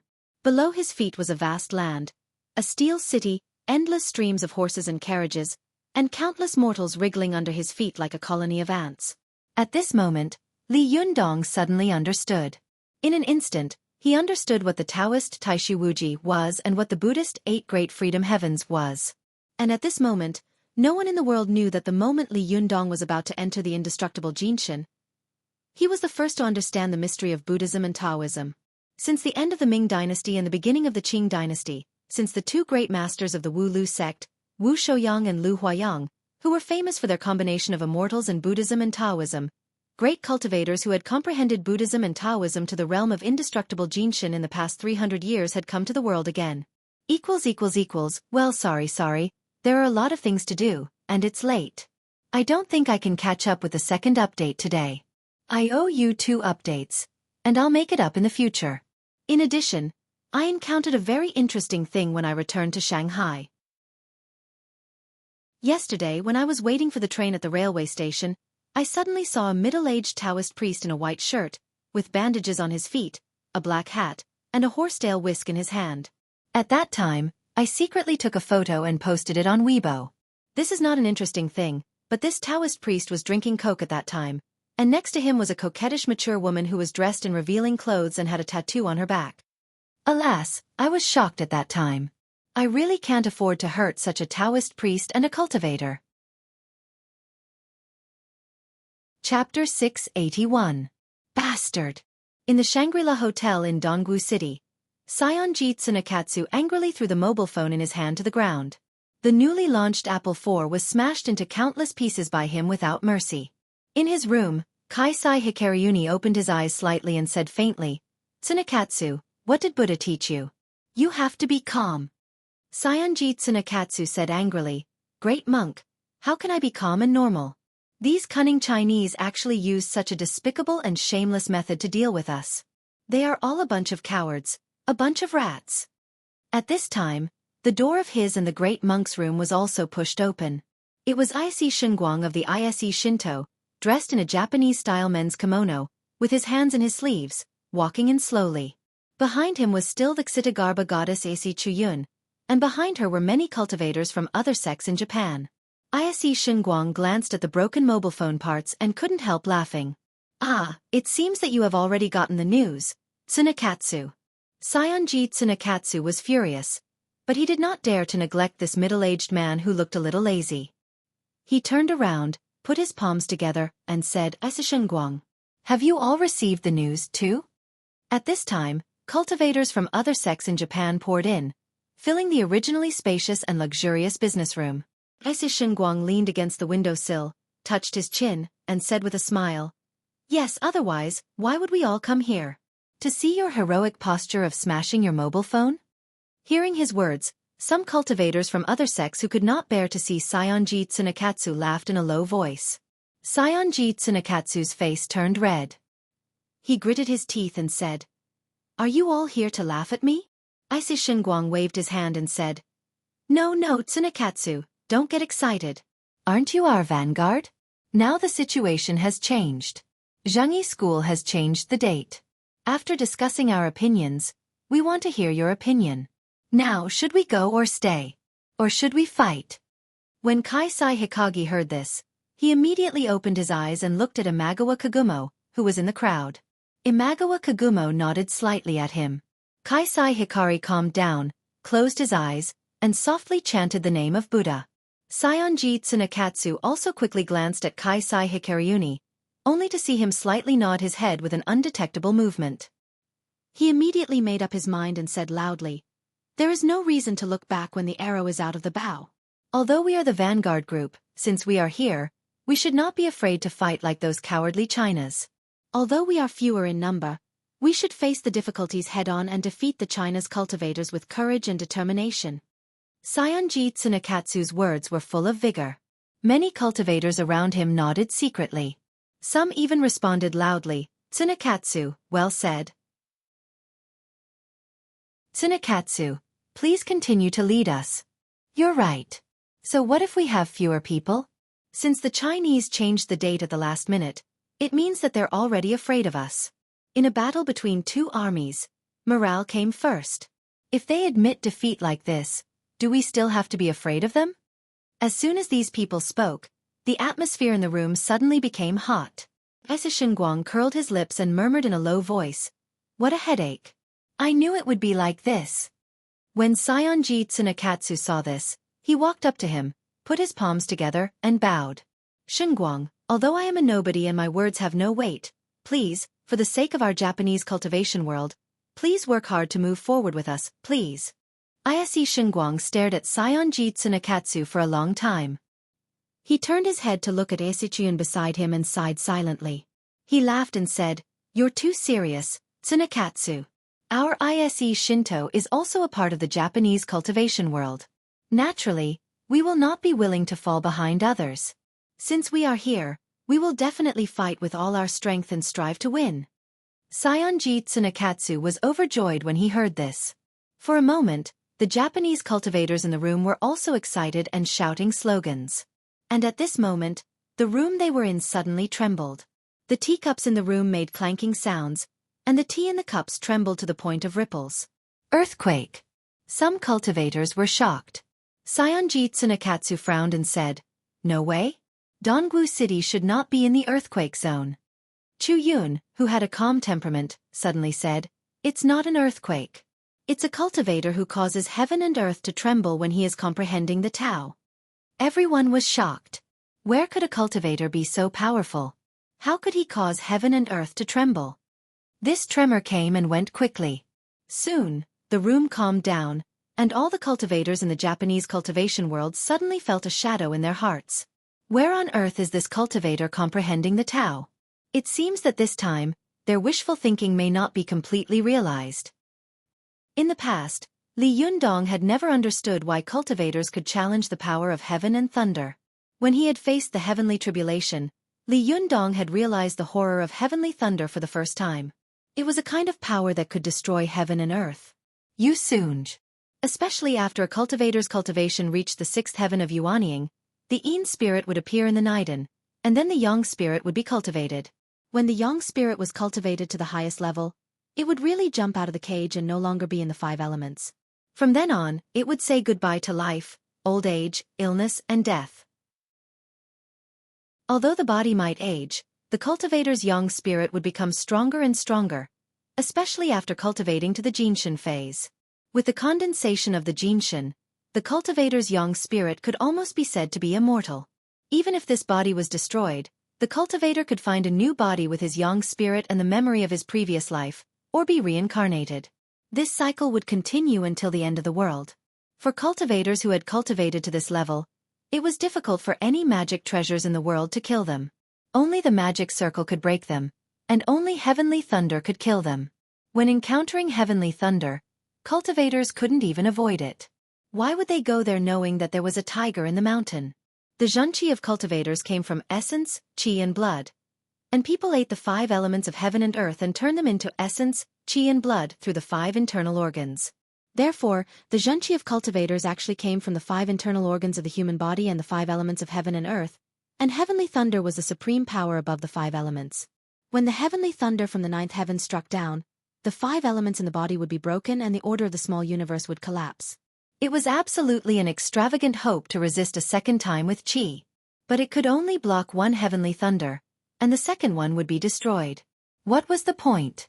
What was the point of cultivators going through this heavenly tribulation? How could they absorb power from the heavenly tribulation to strengthen themselves? But at this moment, Li Yundong suddenly understood why it was said that cultivators could challenge heavenly thunder after cultivating to the indestructible Jinshin, and why they dared to say that heaven and earth can be destroyed, but I am the only one who is indestructible when cultivating to this level. At this moment, Li Yundong felt that the strength of his whole body seemed to be drawn by heaven and earth, wanting to spread out in all directions and turn into countless clones. At this time, Li Yundong suddenly remembered the realm of 8 free heavens. He had comprehended in the spirit space of the burning thumb pot. Why could Buddhism and Taoism be practiced together?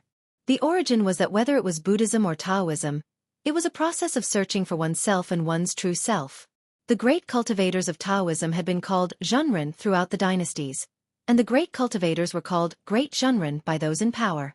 The Zhen referred to the true self of seeking the true self, getting rid of the false and retaining the true. There was no immortal body in the world, only an eternal Dharmakaya. And what was unique was that the cultivators of Buddhism also cultivated the true self. The Diamond Sutra said, "There is no self, no human, no living beings, no longevity, but the Dharmakaya." It meant that there was no self in the physical body, no self in others, no self in heaven and earth, and even no self in life and death. Everything in this world is fake. My body, the people around me, the world around me, and even my life and death are all fake and nothingness. Only my true method is eternal and unique. This coincided with the realm of unity of heaven and man, infinite void, advocated by Taoism. Li Yundong had read the cultivation books of the Wulyo sect in the spirit space. He clearly remembered what Lu Huayang had written in the Life's Wisdom Sutra, shattering the void map. A brilliant world surrounded the world, the void was clear, and the heart of heaven shone. The sea was clear and the moon melted in the pool. At that time, Li Yundong didn't understand the meaning of this poem, but at this time, he suddenly realized that cultivators needed to enter the realm of forgetting themselves, so that they could enter the void, which was the chaotic dark world where Li Yundong had been before. In theory, there was no difference between the birth of a cultivator and the birth of an ordinary person. A mortal was born from the mother's womb. To a baby, it was originally a chaotic and dark world. When a mortal kept struggling, it was the time for him to be born. When cultivators had the power to break through this world, they had the opportunity and ability to go to another world. After shattering the void, the realm of forgetting oneself made Li Yundong feel that his body was in the boundless world, and his young spirit was everywhere, as if it existed in every corner of the world and in every great way. This kind of feeling and this kind of realm were very mysterious, so Lu Huayang wrote a poem to describe this realm. Not born and not destroyed, the clouds are scattered, the mountains are clean. There is no going and no coming, wisdom returns to meditation, the moon is lonely. For Buddhists, what was the great freedom? What was the true self? In the spirit space, Li Yundong clearly understood that the eight great freedom was the great freedom, which was the true self. The ultimate goal of Taoist cultivation was to cultivate one's young spirit to the point where it could be big or small, near or far, light or heavy, more or less, still or active, infinitely changeable and immortal. These were the 8 realms of freedom. Why could cultivators resist the heavenly thunder? It was precisely because when the heavenly thunder struck, the young spirit of cultivators could instantly reach the realm of the 8 great freedom realm, big and small, more and less, gather and disperse. I see. Li Yundong laughed and said, when the heavenly thunder falls, the cultivator's young spirit will instantly transform into billions of clones. The heavenly thunder can split one, but it can't split 2. It can split 2, but it can't split 3. Even the final 81 bolts of the strongest heavenly thunder can't strike every place in the world. When cultivating the immortal true self and comprehending the great way, cultivators will cast the brand of true self and true method in the world. In the future, even if all the young spirit clones are split apart, they can slowly gather together according to the seed of true self and true method left by the cultivator in the world and use it as a coordinate to recreate the young spirit Dharmakaya. What was immortality? The heavenly thunder could not kill, and the divine thunder could not disperse. This was called immortality. What was the immortal Jinshin? Although the Jinshin was broken, the true method still existed. This was the immortal Jinshin. When Li Yundong comprehended this truth, his young spirit doppelganger had already spread to an infinite realm. Each of his doppelgangers was as small as powder. At this time, he couldn't help but raise his head and laugh. His laughter made heaven and earth tremble, but there was no sound in the secular world. No one heard his laughter. This was the invisible great way, and the loudest sound was silent. But after Li Yundong finished laughing, his heart suddenly moved. He thought to himself, where should I put the brand of the true method and the true self? Should I put them in the sky and shine with the sun and the moon? Or should I put them under the earth and live as long as heaven and earth? Just as Li Yundong was hesitating, he suddenly thought of a beautiful smiling face. A gentle and moving face flashed in front of him, and her voice and smile seemed to be right in front of him. Li Yundong immediately smiled gently and said, yes, of course, it's best to store this brand in Su Chan's body. If she is here, I will be here. If she is not here, then what's the point of living alone in this world? Moreover, Su Chan, Zi Yuan, and Zhou Qin are still waiting for me. I'd better go back early. Thinking of this, Li Yundong's mind stirred, and the clones that had spread out began to gather quickly. However, it was easy for him to disperse, but it was very difficult for him to gather back. When Li Yundong slowly gathered his clones, it was already 1,000 years in the human world. Li Yundong felt that he had only been in meditation for a moment, but when he opened his eyes again, he was surprised to find that there was no one in the room. Su Chan, Zhou Qin, and Zi Yuan, who were supposed to protect him, were all gone. Only the Liuhe and Bahuang's sword, which he had given to Zhou Qin for safekeeping, were quietly guarding him. Looking at the empty room, Li Yundong's heart sank, and an ominous thought arose spontaneously. I'll try to update 2 more chapters in the evening.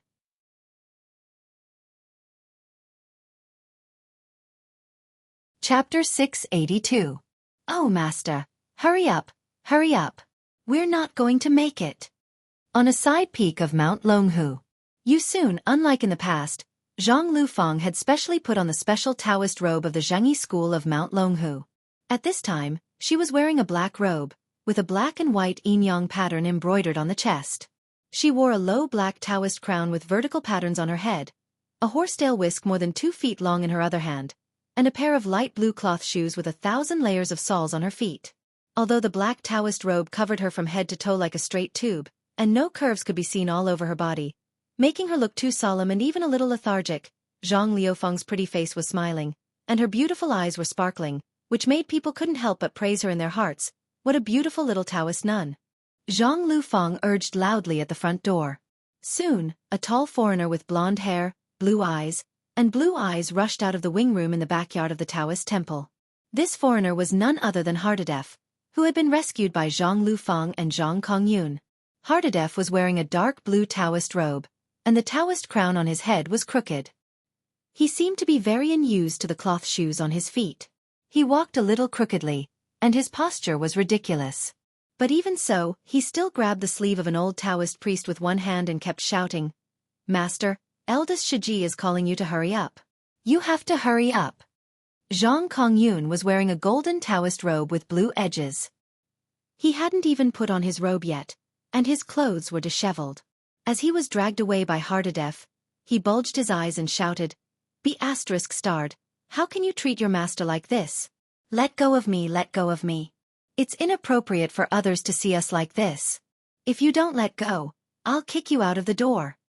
As soon as Hardadef heard the words, "kick him out," he immediately let go of his hand and knelt down with a thud. He hugged Zhang Kongyun's leg and burst into tears. "Master, don't kick me out. Oh, this fool really cries when he wants to? He's even more troublesome than an Oscar winner." Zhang Kongyun was depressed in his heart. Zhang Kongyun glared at her. "Shut up. If you cry again, I'll really kick you out." John's crying stopped abruptly. He stared at Zhang Kongyun with his eyes wide open, not daring to speak for a moment.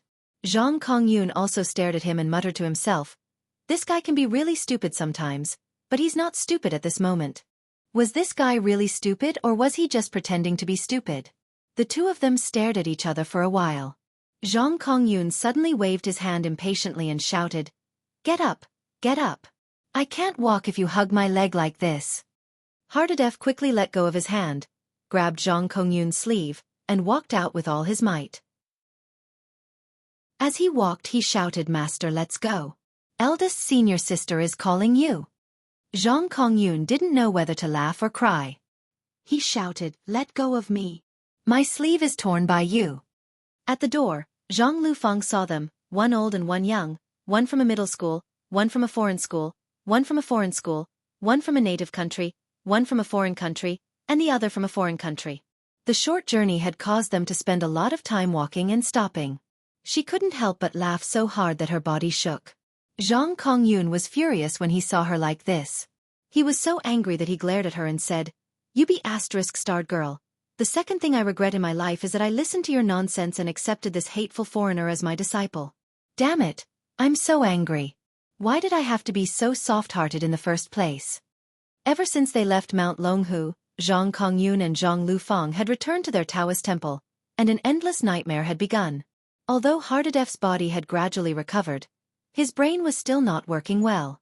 The only thing he remembered most clearly was that as soon as he saw Zhang Kongyun, he had cried and shouted that he wanted to be his disciple. The most common action was to hug his thigh and cry loudly. It was fine if he just cried, but the key was that he had rubbed his tears and snot on Zhang Kongyun's leg. Zhang Kongyun was so disgusted that he wanted to burn his clothes and pants. Although Zhang Kongyun was a great cultivator and could easily avoid Hardadef's hug when he wanted to, he still had to eat, right? He had to sleep, right? He had to meditate and cultivate, right? God had pity on him. He was about to reach the immortal Jinshin. Every time he wanted to enter the realm of oneness of heaven and man, he would always meet this shameless guy by his side. He had gone to another mountain to meditate, but this ****starred foreigner had come to find him like a dog. Does a big nose have such an advantage? Is it a dog's nose? It was like a prostitute visiting a brothel. Every time he was about to enter the alley to seek pleasure, the anti-prostitution officers came. Once wasn't enough, but it was the same every single time. Who can be more miserable than me? When Zhang Kongyun thought of this, he burst into bitter tears. He wanted to howl to the sky and cry. In this case, after being harassed by Hardadef to the point that he wanted to die, he finally accepted Zhang Liufeng's repeated requests to formally accept Hardadef as his disciple. Soon for this reason, The Zhengyi school even held a large-scale apprenticeship ceremony. But after accepting his disciple, Zhang Kongyun thought that his life would be a little better. Unexpectedly, his nightmare had just begun. Just by participating in a succession ceremony, he had almost been tortured by heart death to the point of ascending to heaven and leaving his body.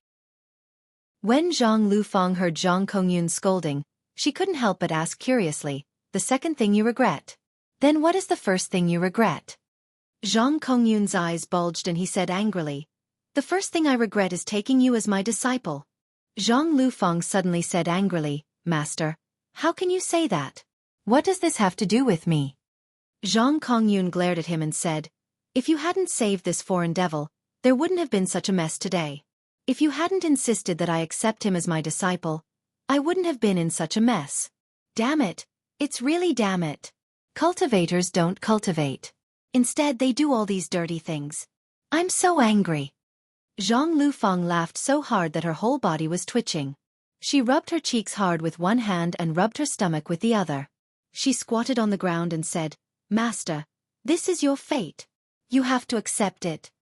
Zhang Kongyun was so angry that he wanted to beat his chest and stamp his feet. "How can you still gloat? What a wicked disciple." Hardadef didn't say anything. He just looked at them and smiled foolishly, not knowing that all this had happened because of him. Just as the three of them were entangled, two clear voices suddenly came from behind Zhang Lufang. "Xueqi Lufang, Shu Kongyun." Zhang Lufang looked back and saw that it was Deng Yu and Deng Jiao, both dressed in bright yellow Taoist robes. After they came to the Zhengyi school, they had become Zhang Ling's disciples. Zhang Ling had entered the sect earlier than Zhang Kongyun in terms of cultivation, so in terms of seniority, Deng Yu and Deng Jiao called Zhang Kongyun Shu. However, because Zhang Lufang was of the same generation as Deng Yu and Deng Jiao, she had entered the sect earlier than the two sisters, so they called her Xueqi. However, because the two of them held the important position of Sword Soul in the Sanju formation, in order to show their unique strength and status, they were specially allowed to wear the golden Taoist robes with blue edges that only the great cultivators of the Zhengyi school were qualified to wear. Originally, this was not in line with the etiquette of the Zhengyi school, but Zhang Ling had always been protective and domineering. Although her cultivation was not the top master in the Zhengyi school, she was of high seniority and had great prestige. In addition, Deng Yu and Deng Jiao were very likable girls, so no one cared about this with them.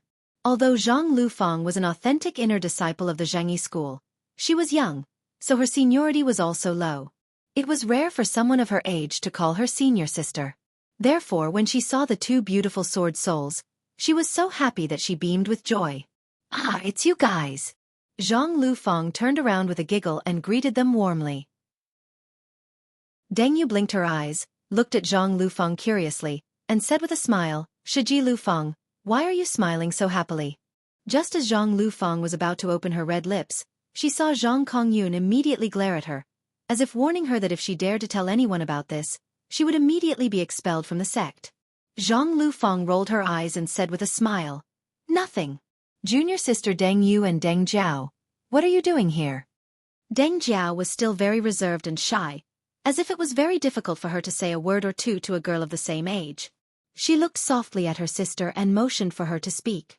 Deng Yu did not stand on ceremony. She had always been a chatterbox. Deng Yu said with a smile, "Master asked us to urge you. All the Shu and Sherbua have arrived. You're the only ones left." Zhang Lufang exclaimed, turned her head and shouted at Zhang Kongyun, "Master, it's all your fault. Everyone is here, and only the three of us are left. Let's go." Ever since Deng Yu and Deng Jiao had arrived, Zhang Kongyun had turned around, lest the two little girls see his disheveled appearance.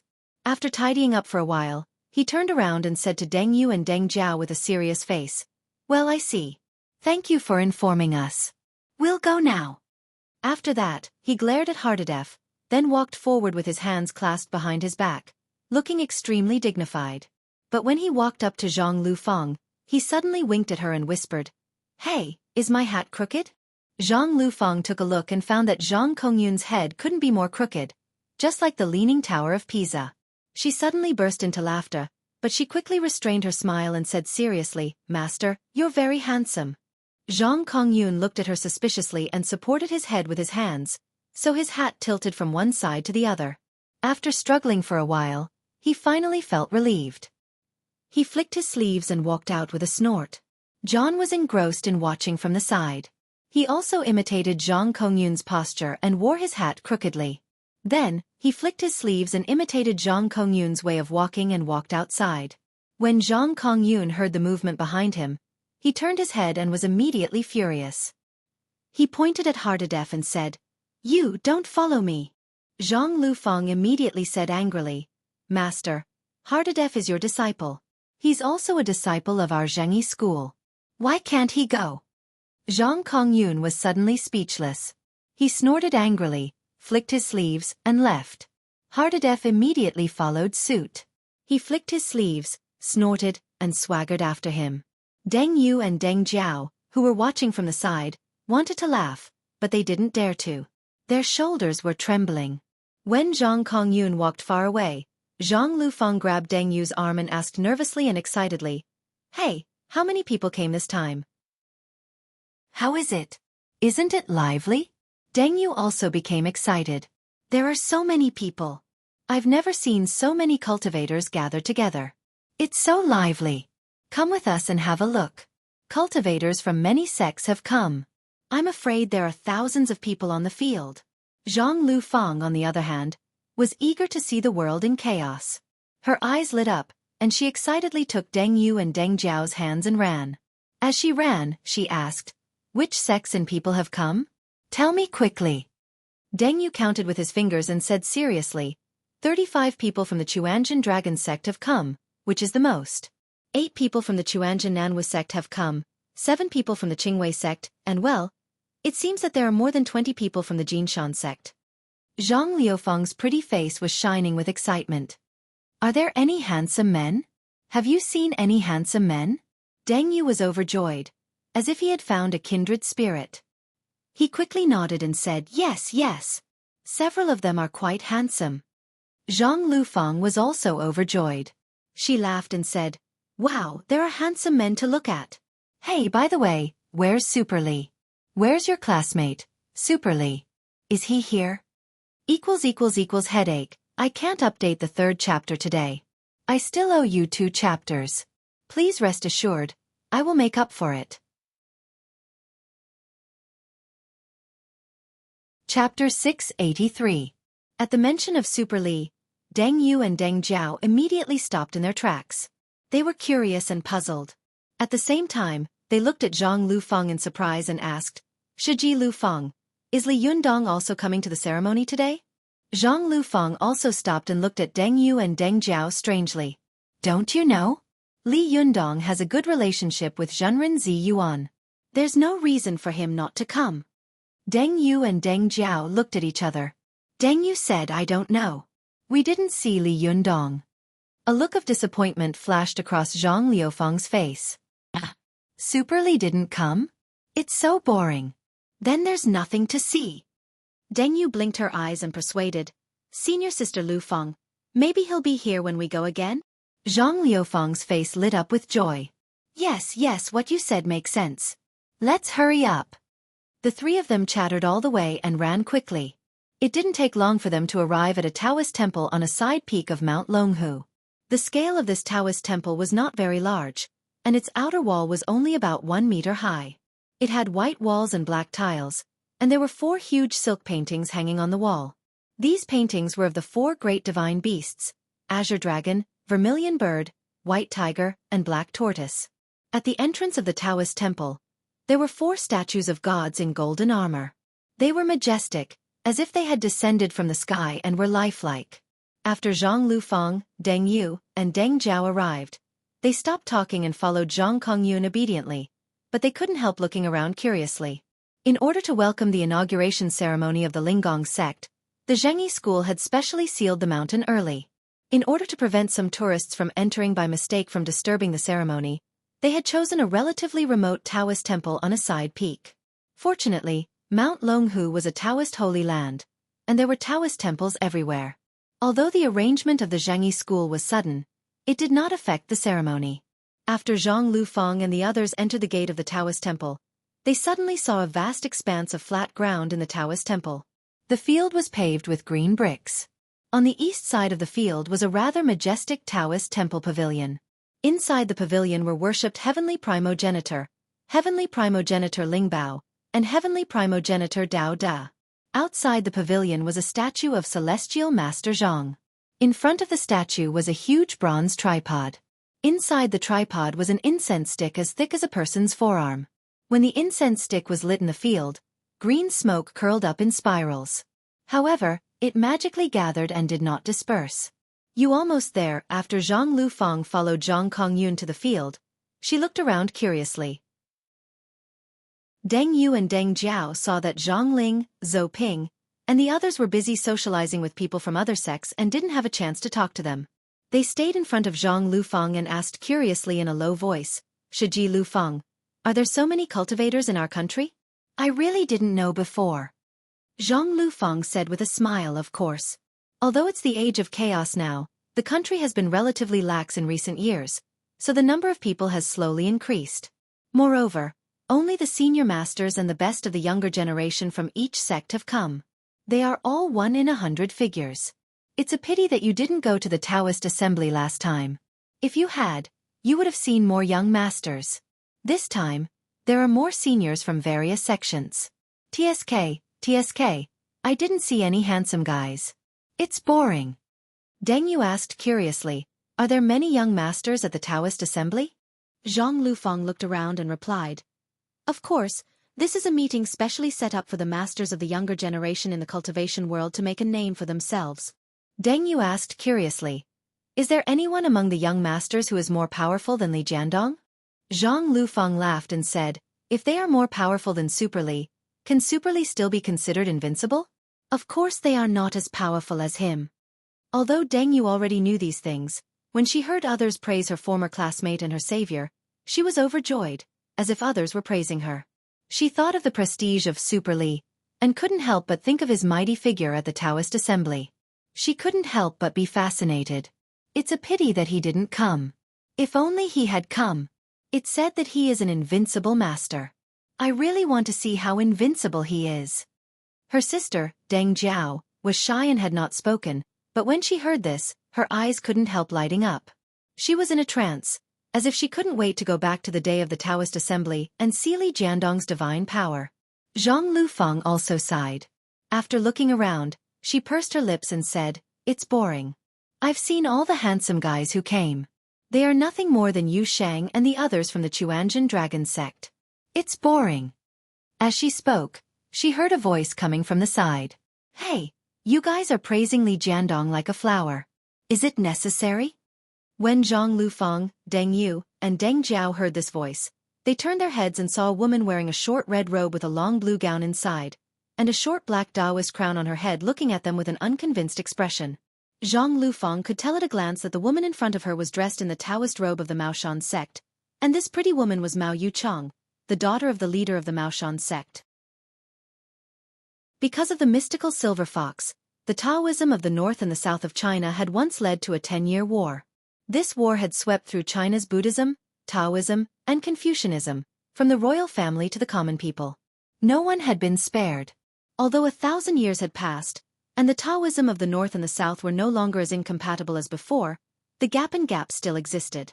As the only northern force among the 3 mountains of Taoism, the Maoshan sect naturally assumed the role of the mainstay of the Taoism of the north of China, resisting the continuous invasion of the southern Taoism forces led by the Zhangyi sect. It was precisely because of the uneven distribution of the Taoist forces in the north and the south that the forces in the north were weaker than those in the south.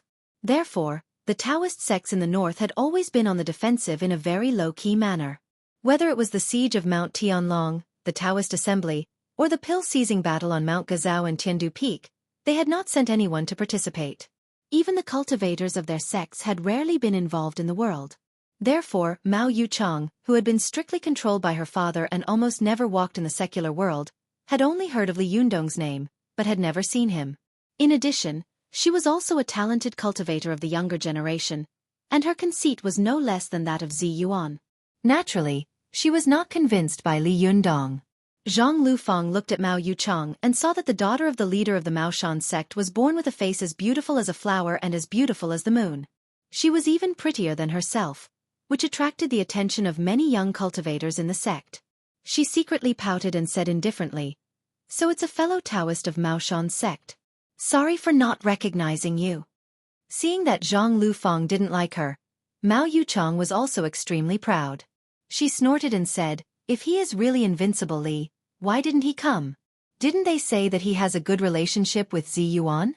As far as I know, during the succession ceremony, there will be a battle competition to see if the new sect leader has the qualifications to take over the position of sect leader. If I remember correctly, it seems that you can invite people to help you out." What? He didn't even come to such an open and above-board event. How dare he call himself invincible? Could it be that he's afraid? Zhang Lufang snorted and turned her head away. "Whether he's invincible or not, you'll know after you fight with him. Don't blame me for not reminding you. He is now a Jinshin master." Mao Yuchang curled her lips and said, "What's so great about a Jinshin master? I can still win. I'm afraid that he won't come." Hearing her exaggeration, Zhang Lufang couldn't help but be shocked. She turned her head to look at her carefully and thought to herself, "No way, Mao Yuchang has also reached the Jinshin phase? It doesn't look like it." While she was wondering, she heard a man's voice coming from the side. "Yuchang, what are you saying? Don't be presumptuous." Zhang Lufang looked over and saw a middle-aged man coming to Mao Yuchang and shouting at her in a low voice. Then the middle-aged man turned his head and smiled at Zhang Lufang. He saluted and said, "My niece is a little naughty and arrogant. Please don't mind her, Zhenren Zhang." Before Zhang Lufang could say anything, Zhang Kongyun said to the middle-aged man with a smile, "It turns out to be Zhenren Su Yongzi. Why didn't your leader, Zhenren Buzhou, come?" Deng Yu and Deng Jiao were curious, so they whispered to Zhang Lufang, "Who is this Su Yongzi? Who is Zhenren Buzhou?" Zhang Lufang also whispered, "Su Yongzi is the elder brother of the leader of Mao Shan's sect. His name is Mao Jian, and Zhenren Buzhou is the leader of the Mao Shan sect." Only now did Deng Yu and Deng Jiao realize what was going on. They turned to look at Su Yongzi and listened to their conversation.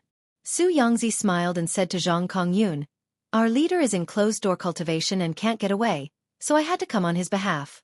Zhang Liufang's heart skipped a beat, and she immediately looked at the scene. She exclaimed and thought to herself, "It's strange. Why haven't the leaders of the other sects come? It's so strange. Hey, the leader of the Qingqing sect is here, but apart from him, none of the leaders of the other sects are here. This is too strange, isn't it?" Zhang Kongyun didn't know what she was thinking. He smiled and returned the salute to Su Yongzi, saying, "I see. When we go back, please say hello to Zhenren Buzhou." After exchanging some pleasantries with him, Su Yongzi glared at Mao Yuchang, then pulled her aside and scolded her in a low voice. "What did I tell you before we came out? Is that something you can say just now? There are so many cultivation seniors and heroic experts here. Do you think it's your turn to be so arrogant?" Mao Yuchang was not surprised. She pursed her lips and said, "Really? But why haven't I seen any experts come? The strongest is only at the intermediate level of the golden body. What the hell? I thought I could see a great master of lightning retribution. What a disappointment. Humph, I wanted to meet Li Yunyang, but he didn't even dare to come. I hate him." Su Yongzi glared at her, but Mao Yuchang seemed to be used to it and was not afraid at all. He could only shake his head helplessly and say, "You really don't know the immensity of heaven and earth. Forget it, I don't care about you. You'll know after you suffer a few losses." Mao Yuchang giggled and said, "The person who can make me suffer a loss hasn't been born yet." Not far away, Zhang Lufang looked at Mao Yuchang and whispered to Zhang Kongyun, "Master, is this Mao Yuchang a Jinshin master? Why don't I think so? If she's not a Jinshin master, how could she be so arrogant?" Zhang Kongyun glanced at Mao Yuchang and smiled. "She's young and impetuous. It's understandable. Besides, is it strange that the daughter of the leader of the Mao Shan sect is a Jinshin master?" Zhang Lufang asked curiously. "Aren't there only 4 Dun Jindan in the past 200 or 300 years? How did she cultivate to the Jinshin phase?" Zhang Kongyun laughed and said, "As the mainstay of the northern forces, the Mao Shan sect has been competing with our southern Taoist sects for so many years, so its foundation is naturally very deep. Moreover, Which sect doesn't have a special way to cultivate the Jinshin? Didn't Wang Yuanshan also break through to the Jinshin? Didn't I also break through to the Jinshin? No Dun Jindan? Throw it with money. Throw it with medicine. With the unique cultivation method and financial resources of the Maoshan sect, you think you can't make a Jinshin master? Do you believe it? As he said this, Zhang Kongyun stroked his beard and narrowed his eyes at Mao Yucheng. However, not everyone can rely on money and medicine to reach the Jinshin phase. It's impossible without rare talent. Otherwise, why didn't Wan Zhenyuan of Mount Gazao use money and medicine to make himself a Jinshin? No matter what, since Mao Yucheng dared to be so arrogant, she must have something up her sleeve. Zhang Lufeng snorted. Just as she was about to speak, she suddenly saw two people slowly walking over. One of them was wearing a red Taoist robe with blue edges. The Taoist robe was inlaid with an azure dragon bearing its fangs and brandishing its claws. The other was wearing a bright yellow Taoist robe with blue edges. The Taoist robe was inlaid with a majestic vermilion bird. These two people were none other than Zi Yuan and Ruan Hongling.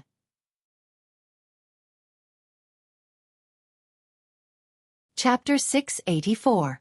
As soon as Zi Yuan and Ruan Hongling entered, all the voices on the scene immediately quieted down. Everyone stared at the two of them with bright eyes. Zi Yuan had been famous for a long time, and she was also a peerless beauty. Therefore, her name was really known by everyone in the cultivation world. When everyone saw her and Ruan Hongling come out, they immediately held their breath. Not to mention Zi Yuan, the shimmy behind her, who was wearing a vermilion bird robe, was an extremely rare beauty. She had red lips, white teeth, and beautiful eyes. Although she was wearing a Taoist robe, she was still pleasing to the eye. Even without Zi Yuan's existence, Ruan Hongling was like a bright star in the cultivation world, which was dominated by men, shining brightly. But if Ruan Hongling was a shining star, then Zi Yuan was a bright moon. Zi Yuan's figure was quite slender. At this time, she was wearing a Taoist robe. Although it didn't highlight her exquisite figure, it made her even more tall and slender. Especially when she was wearing this beautiful red Taoist robe, it was really extraordinary. Not only was it full of majesty, but it was also elegant. Although she was walking in front of everyone felt that this woman seemed to be walking in the clouds of the sky out of reach. It was not the first time that Zhang Lufeng had seen Zi Yuan, but it was the first time that she had seen Zi Yuan wearing such a formal Taoist robe. She couldn't help but exclaim in a low voice, "Wow, Zhenren Zi Yuan is so beautiful." Deng Yu and Deng Jiao were also stunned. They stared at Zi Yuan in a daze. Deng Yu murmured subconsciously, "Oh my God, how can there be such a beautiful woman in this world?" After all, Deng Yu and Deng Jiao were only young girls in their teens or 20s. It was natural for them to love beauty. After wearing this straight Taoist robe, they had some complaints and dissatisfaction in their hearts. However, they saw that Zi Yuan was also wearing a straight Taoist robe, but when she wore it, there was a kind of soul-stirring beauty. It was like a flowing picture scroll. Wherever she went, the picture scroll would stretch out, and she would always be the center of attention in everyone's eyes. Even women were like this, let alone men. Even though cultivators were indifferent to fame and fortune and had a pure heart and few desires, when faced with such a peerless beauty, no matter how firm one's heart was, they could not help but be shaken a little. Some of the weaker ones were even tongue-tied. But this kind of desire did not involve the slightest bit of lust. Even the most excessive one was thinking silently in his heart, "Such a woman, what kind of great spiritual master in the world is worthy of her and can become her Tao companion? If I could become Tao companions with her, I would be willing to do anything for her in my next life." Under everyone's gaze, Zi Yuan and Ruan Hongling slowly walked into the field. It was so quiet that one could hear a pin drop. After a long time, Zi Yuan raised her horsetail whisk, bowed to everyone in a Taoist salute, and said, "Amitba. Greetings, fellow Taoists." At this time, the cultivators present came back to their senses and bowed to Zi Yuan and Ruan Hongling. The scene of cultivators from various sects chatting with each other suddenly disappeared. Everyone returned to their respective sections. The cultivators of the Zhengyi school also entered the field one after another and stood opposite Zi Yuan. Among these cultivators, there were yellow robes, blue robes, and purple robes. Among them, Zhang Ling was wearing a purple Taoist robe. In the Zhengyi school, only the leader of the sect could wear a red Taoist robe. Purple robes were worn by direct descendants of extremely high seniority like Zhang Ling. Yellow robes were worn by cultivators with extremely high cultivation quotients or special status. And blue robes were worn by cultivators with low cultivation quotients and low levels. Celestial Master Zhang of the Xueqi school was cultivating in seclusion, so this time the inauguration ceremony was presided over by Zhang Ling coincidentally, except for Zhang Tongtian of the Qingqing sect. None of the other leaders of the various sects had come. This made many cultivators secretly sigh for the Linggong sect and Zi Yuan. In the past, the Linggong sect was also a famous sect. In the Song, Yuan and Ming dynasties, it was also a sect that had been given the title of Great Zhenren by the emperor. Unexpectedly, it had declined to such a point today. There were only 2 disciples in the sect, and both of them were women. Only the leader of the sect had come to attend the inauguration ceremony. No one would believe it if they told others about it. The world was cold, and with the passage of time, there was really no sect more miserable than the Linggong sect. For a moment, the cultivators of all sects present began to whisper to each other, and there was a little more sympathy in their eyes when they looked at Zi Yuan. However, Zi Yuan seemed to be unaware of it. Her face was as calm as a calm lake, so no one could tell what she was thinking at this time. However, Wan Hongling, who was next to her, was full of stubbornness and indignation.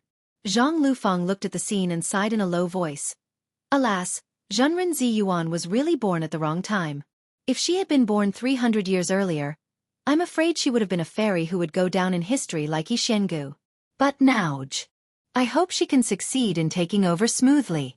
After all, it is a sect that has been passed down for nearly 1,000 years.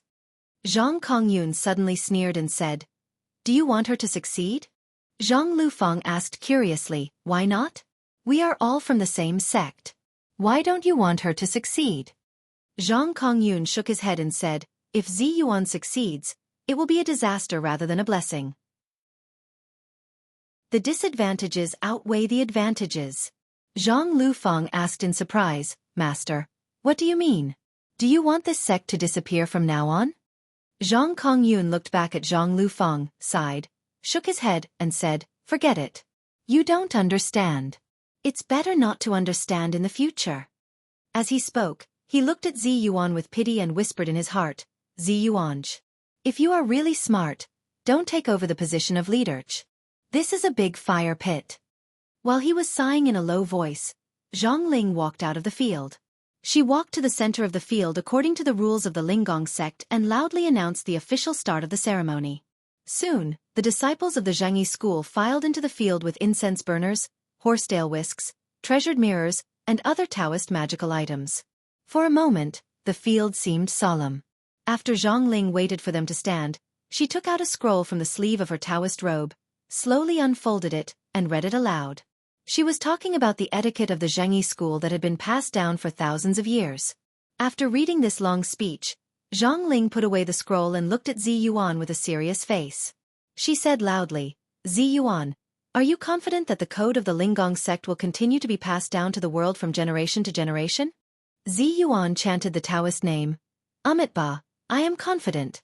Zhang Ling immediately asked again, "Do you have a firm Taoist heart, bravely advance on the road of cultivation, subdue demons, and support the right way?" As soon as this question came out, Zi Yuan immediately hesitated. In her opinion, there was a very deep ambiguity in this sentence, but she could not refute it. Moreover, Zhang Ling had asked this question according to the rules of the ceremony, so it was not rude. Zi Yuan only hesitated for a moment, then quickly said, "That must be the case." Zhang Ling nodded and said, "Well, according to the rules, please show me the jade plate of the sect." It was obvious that Zi Yuan had come prepared. She took out a palm-sized jade plate from her sleeve and held it up respectfully with both hands. This jade plate didn't look big, but it was made of the best jade. The surface of the plate was inlaid with golden characters, which were the names of the past leaders of the Linggong sect of the Xueqi school. Zhang Ling winked at a Taoist priest in a blue robe beside her. The Taoist priest immediately stepped forward and respectfully took the jade plate with both hands. Then, he raised it high and showed it to the cultivators of the various sects on the field. Then, he began to read the names on it aloud. When he read the name of Wang Yuanshan, the leader of the 42nd generation, he suddenly stopped and handed the jade plate to Zhang Ling. Zhang Ling still didn't take it. Soon, a pretty little Taoist nun came out, took the jade plate, and stood to the side. Zhang Ling nodded and said, "The jade plate is confirmed. Please show me the powerful magical weapon of the sect, Zi Yuan." As soon as she said this, the expression of Ruan Hongling, who was standing next to Zi Yuan, suddenly changed slightly. She looked at Zi Yuan worriedly, but soon lowered her head, not daring to let the crowd see her panicked expression. However, Zi Yuan's expression didn't change. She slowly took out a mirror from her sleeve. It was the sky-reaching glazed mirror and handed it over. Another young Taoist priest immediately appeared beside Zhang Ling. He took the sky-reaching glazed mirror from Zi Yuan's hand and took a look at it. He was shocked and cried out involuntarily, "This powerful magical weapon has been destroyed." His exclamation immediately caused the cultivators of all sects to stand up and look at the celestial glazed mirror in the man's hand. They saw that the celestial glazed mirror in the Taoist hand was full of cracks, and they all gasped in shock. Zhang Ling looked angry and shouted, "Zi Yuan, how could you destroy such a precious treasure like the sky-reaching glazed mirror?" Zi Yuan was expressionless and didn't say a word. Seeing that she was silent, Zhang Ling shouted angrily, "Go on. Where are the other two of the three treasures of the sect?" After that, Zi Yuan took out a purple gold jade plate from her sleeve. With the previous experience, the Taoist priest who took the jade plate was not as surprised as before. He only glanced at the jade plate, then helplessly raised it high and said loudly, "The purple gold luo jade plate has also been damaged." This time, many people couldn't help but exclaim. The purple gold luo jade plate and the sky-reaching glazed mirror were both first-class powerful magical weapons. Even if ordinary cultivators wanted to destroy these two powerful magical weapons, it would be as difficult as ascending to heaven. How could Zi Yuan destroy two of them at once? This was too exaggerated, wasn't it? Zhang Ling shouted angrily. "Two of the three great treasures have been destroyed. Zi Yuan, how are you going to explain this?" Zi Yuan's eyes were lowered, and she was still silent. Zhang Ling said angrily, "Where is the Bahuang and Liuha?" This time, Zi Yuan didn't take out anything from her sleeve. She said lightly, "It's not in my hands." This time there was an uproar. Two of the three treasures of the Linggong sect had been destroyed by Zi Yuan, and the other one was not in her hands. This was too absurd, wasn't it? Zhang Ling laughed angrily and said, Well, you don't have any of the three great treasures of the sect. Do you want to take over the position of the leader? This is the biggest absurdity in the world." Zhang Lufeng, who had been watching Zi Yuan nervously from the sidelines, felt her heart skip a beat. She couldn't help but exclaim in a low voice, "Oh no! Zhenren Zi Yuan is in trouble. Not only will she not be able to inherit the position of the leader, but she will also be punished." Zhang Kongyun didn't expect that Zi Yuan would destroy the remaining two great treasures of the Linggong sect. He looked at Zi Yuan with his mouth agape and tongue tied. After a long time, he sighed deeply and said in an imperceptible tone, "Yuan Shan, it seems that your disciple's tribulation is going to be difficult. I also want to make up for it, but there are too many trivial things. I have the heart to kill the thief, but I can't do anything about it. I'm so depressed. I don't have to wait anymore today. The third one won't come out." Chapter 685. There were precedents of cultivators borrowing powerful magical weapons from each other, so it was normal to lose one or two powerful magical weapons, especially the Bahuang and Liuha. 10 years ago, Wang Yuanshan had split the Bahuang and Liuha into two swords, one for his shimi, Yan Fang, and the other for Ao Wushuang. Therefore, if Zi Yuan had only lost the Bahuang and Liuha sword, it would have been understandable. But now, two of the three major treasures of the Linggong sect had been destroyed, and the last one was simply in the hands of others. This kind of thing was simply unimaginable in other sections. For a moment, there was a lot of discussion. Although the cultivators from various sects had only come to be witnesses, there were also many people who pointed at Zi Yuan and secretly shook their heads. Mao Yuchang of the Maoshan sect was proud and arrogant. She had long been dissatisfied with Zi Yuan's reputation. She thought that she was just a figurehead and had the idea of competing with her. However, she was usually very strict with her father, so she didn't have a chance. But this time, she had begged her father for a long time before she was allowed to come with her uncle. But today, she was shocked by Zi Yuan's amazing beauty.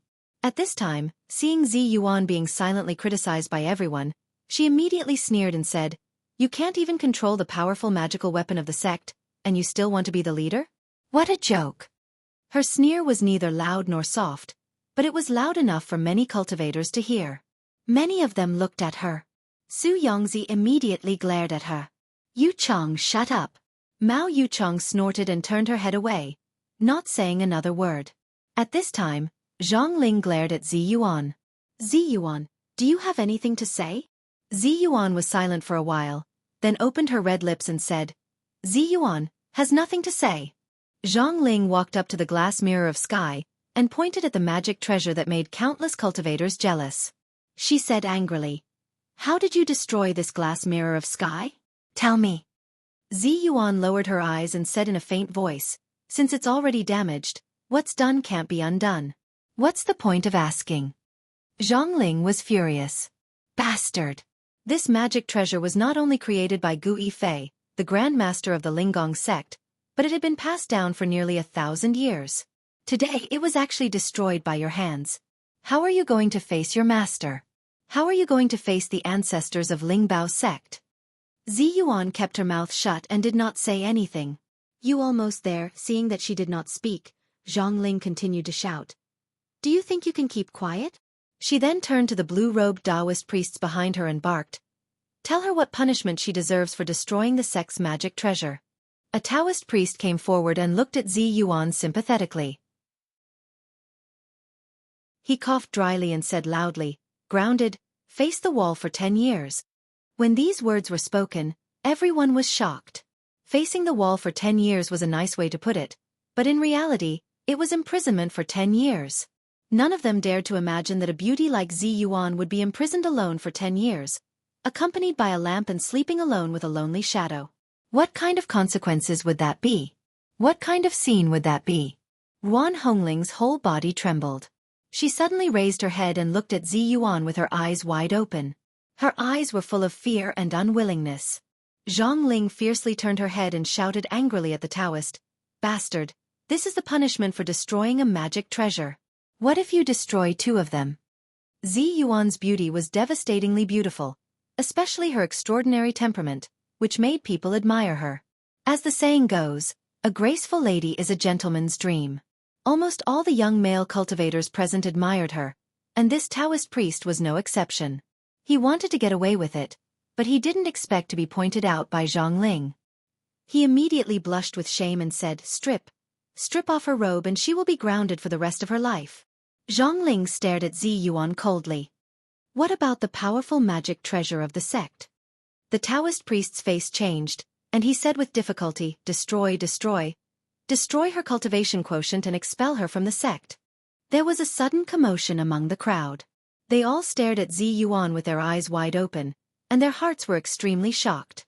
For a cultivator, being expelled from the sect was not terrible, but if their cultivation quotient was destroyed and then expelled, it would be too terrible. This was equivalent to kicking them from the top of the world to the bottom of the mud. It was true that cultivators had all kinds of restrictions in the mortal world, and they were even subject to the power of the government. However, they were different from those officials. No matter how strong anyone was, their power would eventually decline one day, and there would be a day when they would die of old age. However, they had the opportunity to ascend and become immortals and go to a world that these powerful people could never go to. But if a cultivator's cultivation quotient was destroyed, it was equivalent to depriving them of their cultivation life and all their strength. This was more cruel than killing them and destroying their bodies. Deng Yu and Deng Jiao were also stunned. Although they didn't know that Zi Yuan and Ruan Hongling were also one of their lifesavers, Zi Yuan's amazing beauty and ethereal beauty made them admire her very much. However, they saw that their master, who usually treated them kindly and took care of them, was so ruthless and cruel to Zi Yuan. Zhang Lufang also looked at Zhang Ling with her mouth agape. She suddenly turned her head and said to Zhang Kongyun, "Master, is Uncle Master going to kill Zhenren Zi Yuan?" Zhang Kongyun took a deep look at his precious disciple. He sighed heavily in his heart and thought to himself, "Silly disciple, how can you understand these schemes?" Zhang Lufang saw that her master was looking at her but did not speak. She couldn't help but say anxiously, "Master, say something. Uncle Master is not usually such a person." Why is he so vicious now? Zhang Kongyun sighed and shook his head. Don't worry about this. This is master's business. Zhang Lufang was about to speak, but Hardadef, who had been quietly following Zhang Kongyun, suddenly said loudly, I know her. She's a good person. She's a friend of my master. Hardadef's shout immediately attracted the attention of everyone present. Hardadef was wearing a Taoist robe and a Taoist hat. There were more than 1,000 cultivators present.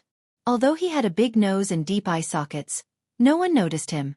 But at this time, Hardadef's shout immediately attracted many cultivators to point at him curiously and talk about him. Although the cultivation world was now in the Dharma ending era, every sect was unwilling to let their power weaken. They were constantly trying to expand their influence. Zhenren Zhang Zhishuan had taken the initiative to accept disciples in Hainan. He had announced to the public that he would accept disciples regardless of gender, age, race, religion, or even nationality.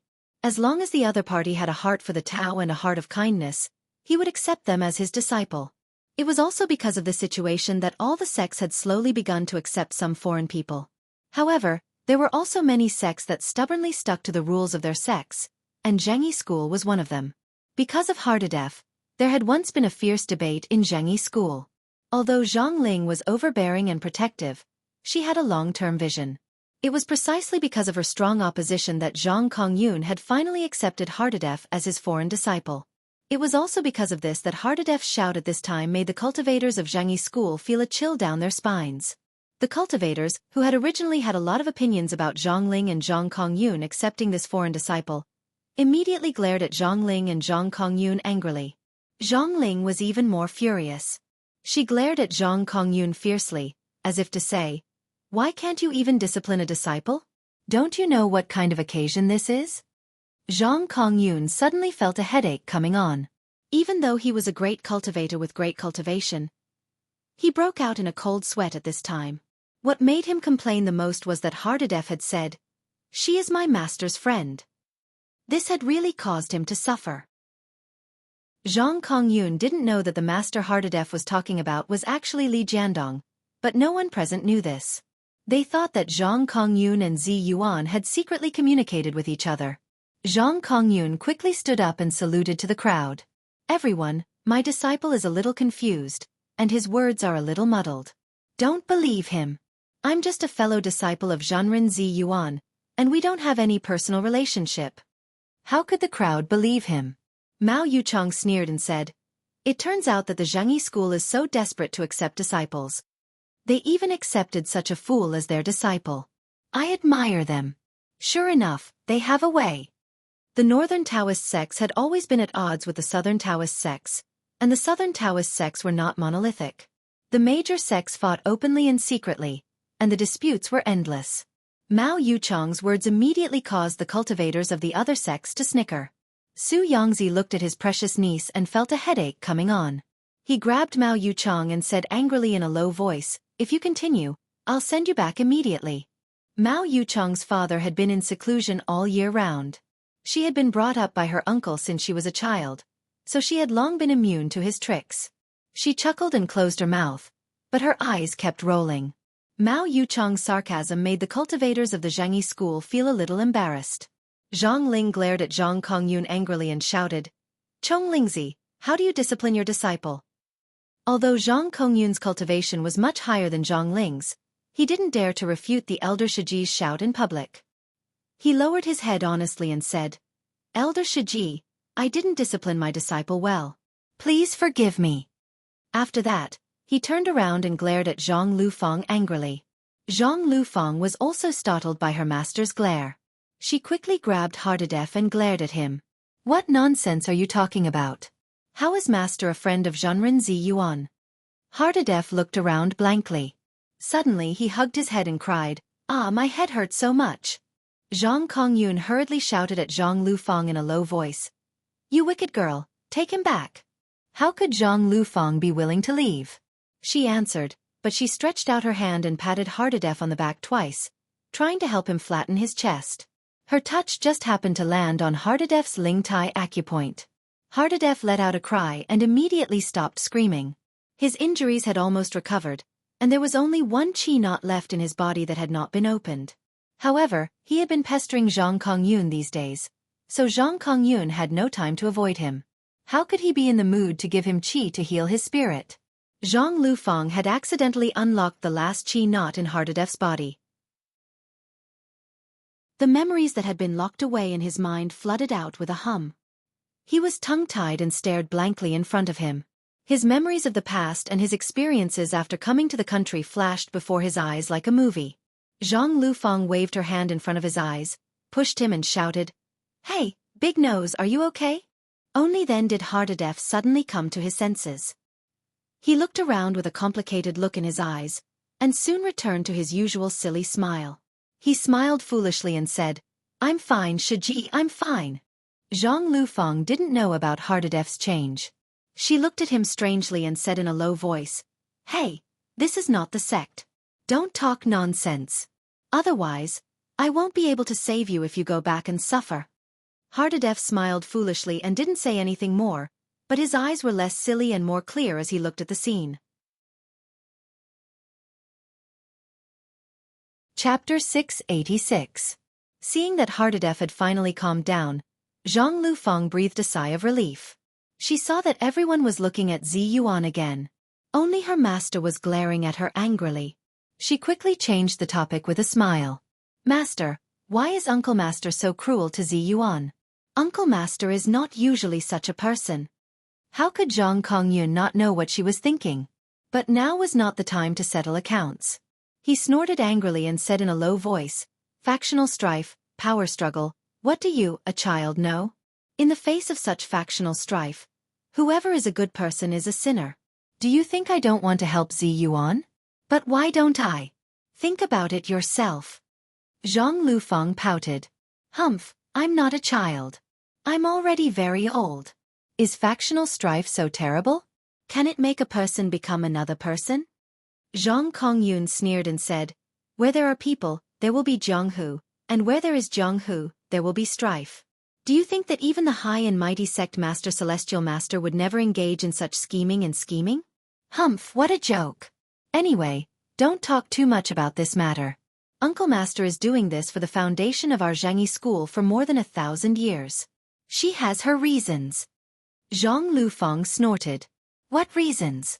It's nothing more than a struggle for power and profit. Do you think I don't know anything? I just don't understand. We are all from the same sect. Why are there such strife?" Zhang Kongyun was silent. He suddenly thought of his best friend Wang Yuanshan. His voice became a little bleak as he whispered, "Silly child, you are too young to understand." While they were talking, Zhang Ling once again made things difficult for Zi Yuan. She shouted, "Zi Yuan, would you rather have your cultivation crippled and be expelled from the sect than explain yourself?" Zi Yuan's long eyelashes fluttered slightly. She slowly raised her eyes, glanced at Zhang Ling, and then at everyone present, and then at Zhang Ling Yusunj. Everyone held their breath and listened to what Zi Yuan was going to say next, waiting for her explanation. But Zi Yuan just smiled gently and said lightly, "Even if I explain, what's the use?" As soon as she said this, Guan Hongling suddenly grabbed her arm and whispered anxiously, "Xueqi." Zi Yuan didn't seem to feel it. She secretly transmitted her voice to Guan Hongling. "Hongling, pay attention to your actions. Have you forgotten what I told you before we came?" Guan Hongling felt as if she had been struck by lightning. You almost there, when the golden invitation from the Zhangyi school was delivered. It was like a rope around her neck. She could only watch as the rope tightened. However, when the Zhangyi school quickly sent another golden invitation and changed the time of the ceremony, Guan Hongling suddenly felt that a terrible danger was quickly approaching them. Because of this, she immediately rushed to Zi Yuan's side and told her about the predicament at this time. She asked her to quickly think of a way to get Li Yundong ready and help them get through this difficulty. But what they had never expected was that Li Yundong had actually entered a meditative state at this time. The moment Zi Yuan received the second golden invitation, she had already figured out what kind of situation she was going to face alone. In those short 10 seconds, many scenes flashed through Zi Yuan's mind. If it weren't for the fact that Masako Tachibana Wakako had defeated her at the Taoist assembly, Li Yundong would have definitely taken action. Later, because of this matter, Masako Tachibana was furious. In order to get back at her, she sent Sionji Tsunakatsu. In the end, Li Yundong went to Dongying, which led to the release of the remnant soul of the mystical silver fox. All of this led to Li Yundong going to Hainan to keep an eye on Xueqi, the remnant soul of the mystical silver fox. Finally, he met Zhang Zhishuan. By chance, he got Zhang Zhishuan's favor and got his true inheritance. At this critical moment, he entered a meditative state. All of this finally froze in front of Zi Yuan's eyes. She let out a long sigh in her heart. She was a person who believed in fate. You almost there, all of these coincidences made Zi Yuan think sadly in her heart. Is it true that God wants to destroy our Linggong sect? Since the Linggong sect is going to die, I'll die with it. With Zi Yuan's wisdom and Ruan Hongling's intelligence, it was impossible for them not to know what would be waiting for them if they attended the inauguration ceremony without the three great treasures of the sect. Ruan Hongling also cried and tried to persuade Zi Yuan not to go to Mount Longhu. Now, the leader of the Linggong sect was a poison to Zi Yuan, a fire pit. If she went, she would die. But no matter how she tried to persuade her, Zi Yuan just smiled and said calmly, Hongling, there's no need to say anything more. No matter how dangerous the situation is, I will go. Because I am Zi Yuan of the Linggong sect. What a proud and conceited sentence. But Shiji, you can't ruin yourself like this because of your identity. You can't jump down a mountain of knives and a sea of fire because of your pride. Ruan Hongling looked at her Shiji with tears in her eyes. She couldn't help but sob in her heart. Shiji, why don't you always live for yourself? When Master left the psalm for you, you lived for it. After you met Li Jiandong and fell in love with him, you lived for him. But now, why do you want to be buried with this sect? The more Ruan Hongling thought about it, the more her heart ached. She couldn't help but grab Zi Yuan and cry desperately, Shiji, we don't want to be the leader anymore. Let's go. I don't want to see you like this. Her voice was sorrowful and mournful, and everyone who heard it was moved. Although the cultivators of the various sects present were fighting fiercely in private, they couldn't help but feel a little sad when they saw such a cruel factional strife in the open. Even Mao Yuchong, who had been very arrogant and sharp-tongued before, was a little silent. Only Zhou Ping hid in the crowd and was in high spirits. She glanced at Zi Yuan gloatingly and thought to herself, Zi Yuan, how could you have such a day? Haven't you always been standing high in the clouds? I want to see if you can still be so elegant and eye-catching after falling into the mud.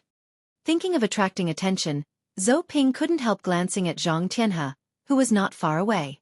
As the son of Zhang Tianshizi, Zhang Tianhe was the direct descendant of the Orthodox sect. His status was not trivial, so he was also wearing a purple Taoist robe. However, at this time, he was staring at Zi Yuan anxiously.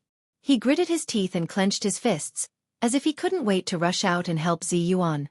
Zhou Ping suddenly became furious. Her heart was filled with hatred and anger. She hated that her Shiji had never looked at her. His eyes were always on Zi Yuan, but she was angry that Zi Yuan had never looked at him. Even now, her Shiji was still infatuated with her. Zhou Ping saw that there were countless sympathetic gazes around her. Zhang Ling also looked at Zi Yuan and Ruan Hongling in silence.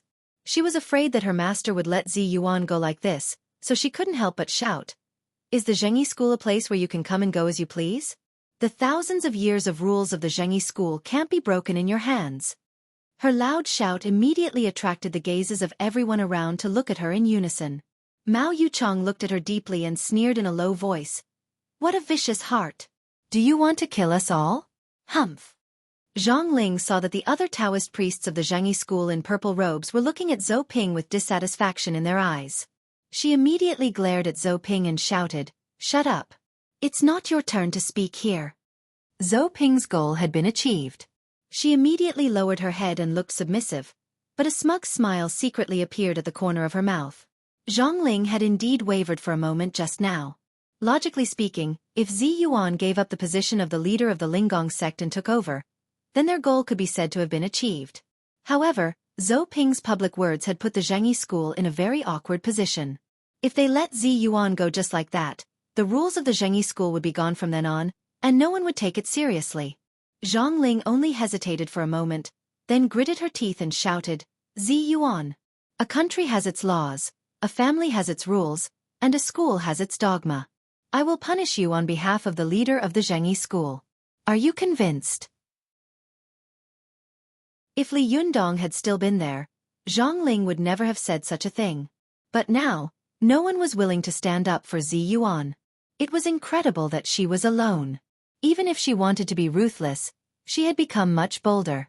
Zi Yuan had long expected such a situation. She smiled slightly, and her smile was like the clear clouds covering the moon. She said lightly, "I'm convinced." Zhang Ling and the others immediately felt relieved. She nodded and said in a deep voice, "It's good that you're convinced." As soon as she finished speaking, she suddenly heard a loud shout coming from the air. "I'm not convinced." This shout was like a bolt from the blue, immediately attracting everyone's attention in the direction of the voice. Everyone saw an extremely beautiful woman standing in the air, looking at them with disdain in her eyes and a sneer on her face. This woman had an oval face.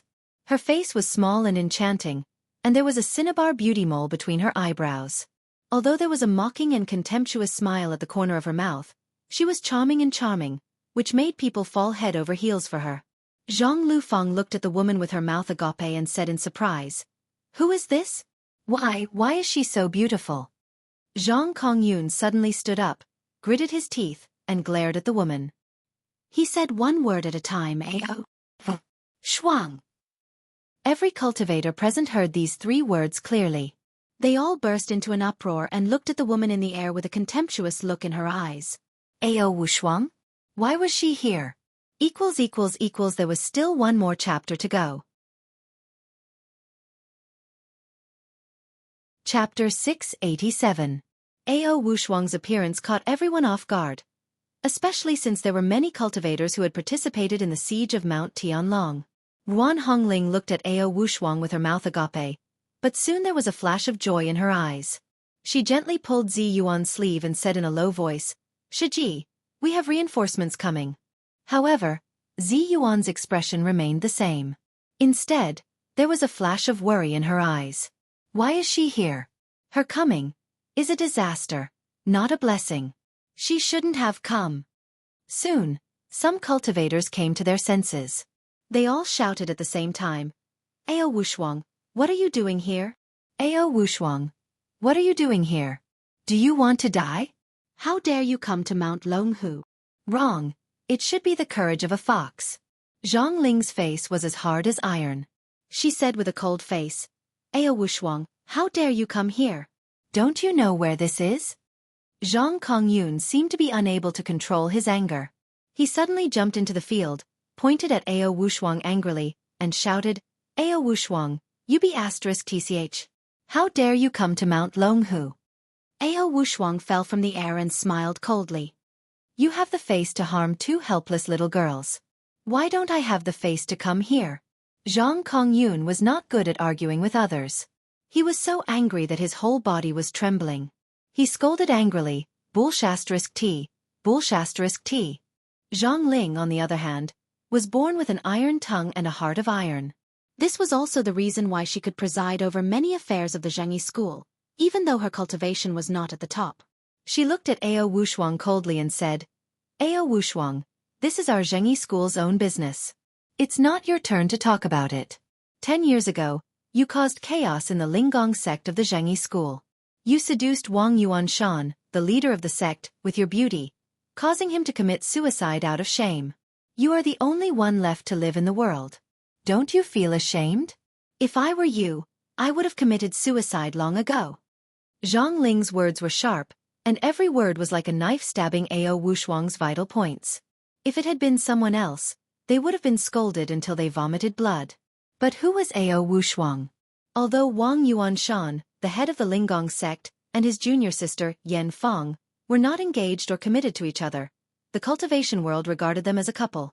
Even Taoist Master Zhang, the head of the Xueqi school, had tried his best to bring them together. But at this time, Ao Wu Shuang intervened and snatched Wang Yuanshan away, causing Wang Yuanshan to betray the sect. In the end, Wang Yuanshan was captured by the Xueqi school and sentenced to death. 10 years ago, everyone in the cultivation world knew about this matter. Every cultivator was shocked by Ao Wu Shuang's actions and Wang Yuanshan's arrogance. When Wang Yuanshan was alive, No one dared to criticize Ao Wushuang. But after Wang Yuanshan passed away, Ao Wushuang had been alone for 10 years, and all the cultivators in the world had scolded her for 10 years. For the past 10 years, Ao Wushuang had lived in such rumors, curses, and humiliation. How could she be knocked down by Zhang Ling's words? Ao Wushuang raised his head and laughed. His laughter was full of sharp sarcasm. You also know that this is Xueqi School's own business? At the beginning, Wang Yuanshan and I fell in love with each other. Isn't it our own business? But you sanctimonious hypocrites couldn't bear to see me and Wang Yuanshan fall in love with each other, so you forcibly broke us up. Is this what you call shame? Zhang Ling was furious and scolded. Ao Wushuang, don't try to confuse right and wrong. It was obviously you who bewitched Wang Yuanshan, but you actually framed him. Ao Wushuang sneered and said, Wang Yuanshan has long passed away. Naturally you have the final say. But let me tell you, 10 years ago you could bully me. 10 years later, I won't tolerate you bullying Zi Yuan and Wan Hongling. Zhang Ling was furious and shouted, Ao Wushuang, who do you think you are? How dare you interfere in the affairs of our Xueqi school? Who are you to the Linggong sect? Who are you to Zi Yuan? Ao Wushuang smiled coldly and said proudly, I am Wang Yuanshan's wife. Of course I have to take care of his disciple. This sentence caused an uproar in the field. When Wang Yuanshan had betrayed the sect and left, all the members of the Xueqi school had taken it as a great shame. Not only did they claim that Ao Wushuang had seduced Wang Yuanshan, but they also claimed that Wang Yuanshan had been enlightened before he became an immortal and had said that he had severed all ties with Ao Wushuang. Ao Wushuang's words poked the most painful part of the Xueqi school, which made all the cultivators of the Xueqi school furious. They scolded her one after another, and even the cultivators of other sects were cursing her loudly with disdain. Zhang Lufeng looked at the field in a daze. Although she knew that this was the case of Wang Yuanshan's betrayal, which had shocked the cultivation world 10 years ago, she was still very young at that time and didn't understand this matter deeply. How could she have known that this matter could cause such a big wave when it was brought up again today? She was looking at the field blankly, but she heard Mao Yuchang sneer at the cultivators on the field and sneer in a low voice. Humph, a group of hypocrites. Mao Yuchang's mouth was sharp and mean, and she was proud and conceited. Zhang Lufeng had already experienced it, but at this time, her words came out of nowhere, and she didn't know who she was attacking. But when Zhang Lufeng took a look, she saw that Mao Yuchang was glancing at the many male cultivators around her with an extremely contemptuous look. Although she was still a budding girl, she was no longer a silly girl who had just awakened to love. Naturally, she could see many hidden desires in the eyes of these men at a glance. This kind of desire was like a flame, and they couldn't wait to devour this extremely beautiful and charming woman. However, these people obviously wished that they were Wang Yuanshan, but they scolded Ao Wushuang in a righteous manner. Looking at this scene, Zhang Liufeng's heart skipped a beat. She opened her mouth to speak, but found that she couldn't say a word. This little girl suddenly seemed to have matured a lot. When Zhang Ling saw that Ao Wushuang dared to call herself Wang Yuanshan's wife in public, she was so angry that her whole body was trembling, and her voice was trembling. You shameless witch! It seems that I really can't allow you to be so presumptuous today. Ao Wushuang squinted at her contemptuously and sneered. Then she turned around and walked over to Zi Yuan. She fixed her eyes on her and asked as if there was no one else around. Zi Yuan, I want to take you away. Are you willing? Wan Hongling's heart was in her throat. She grabbed Zi Yuan's arm tightly and stared at her lips, for fear that she would say something against her will. However, Zi Yuan looked at Ao Wushuang indifferently. She sighed softly and said non-committally, You shouldn't have come. Ao Wushuang snorted and laughed self-deprecatingly. 10 years ago, Wang Yuanshan was captured by this group of hypocrites. I should have gone at that time. 10 years later, his disciple was going to be framed again. If I hadn't come, Wang Yuanshan would have scolded me in heaven. Zi Yuan sighed and opened her mouth. Just as she was about to speak, she heard Zhang Kongyun shout, Ao Wushuang, you're courting death. 10 years ago, I wanted to kill you to avenge my good friend. Today, not only do you dare to come to this place, but you also dare to confuse black and white. Ao Wushuang turned her head and squinted at Zhang Kongyun. She sneered and said, You old fool, why are you shouting here instead of staying in your own Taoist temple and taking care of your disciples? If Wang Yuanshan hadn't fallen into your trap, How could he have ended up like this? It was you who betrayed your friend for glory and betrayed me first. How dare you point at my nose and scold me? Zhang Kongyun's face turned black with anger. The bones all over his body crackled, and a stream of white qi rushed up from the top of his head. The usually lazy old man was really angry at this time. Every time he took a step, the hard blue stone ground would immediately sink into a footprint, as if Zhang Kongyun was stepping on a piece of soft mud. Zhang Kongyun gritted his teeth and said, Today I'm going to enforce justice on behalf of heaven. Ao Wushuang raised her head and laughed. Enforce justice on behalf of heaven? Well, this is the favorite excuse of you decent people.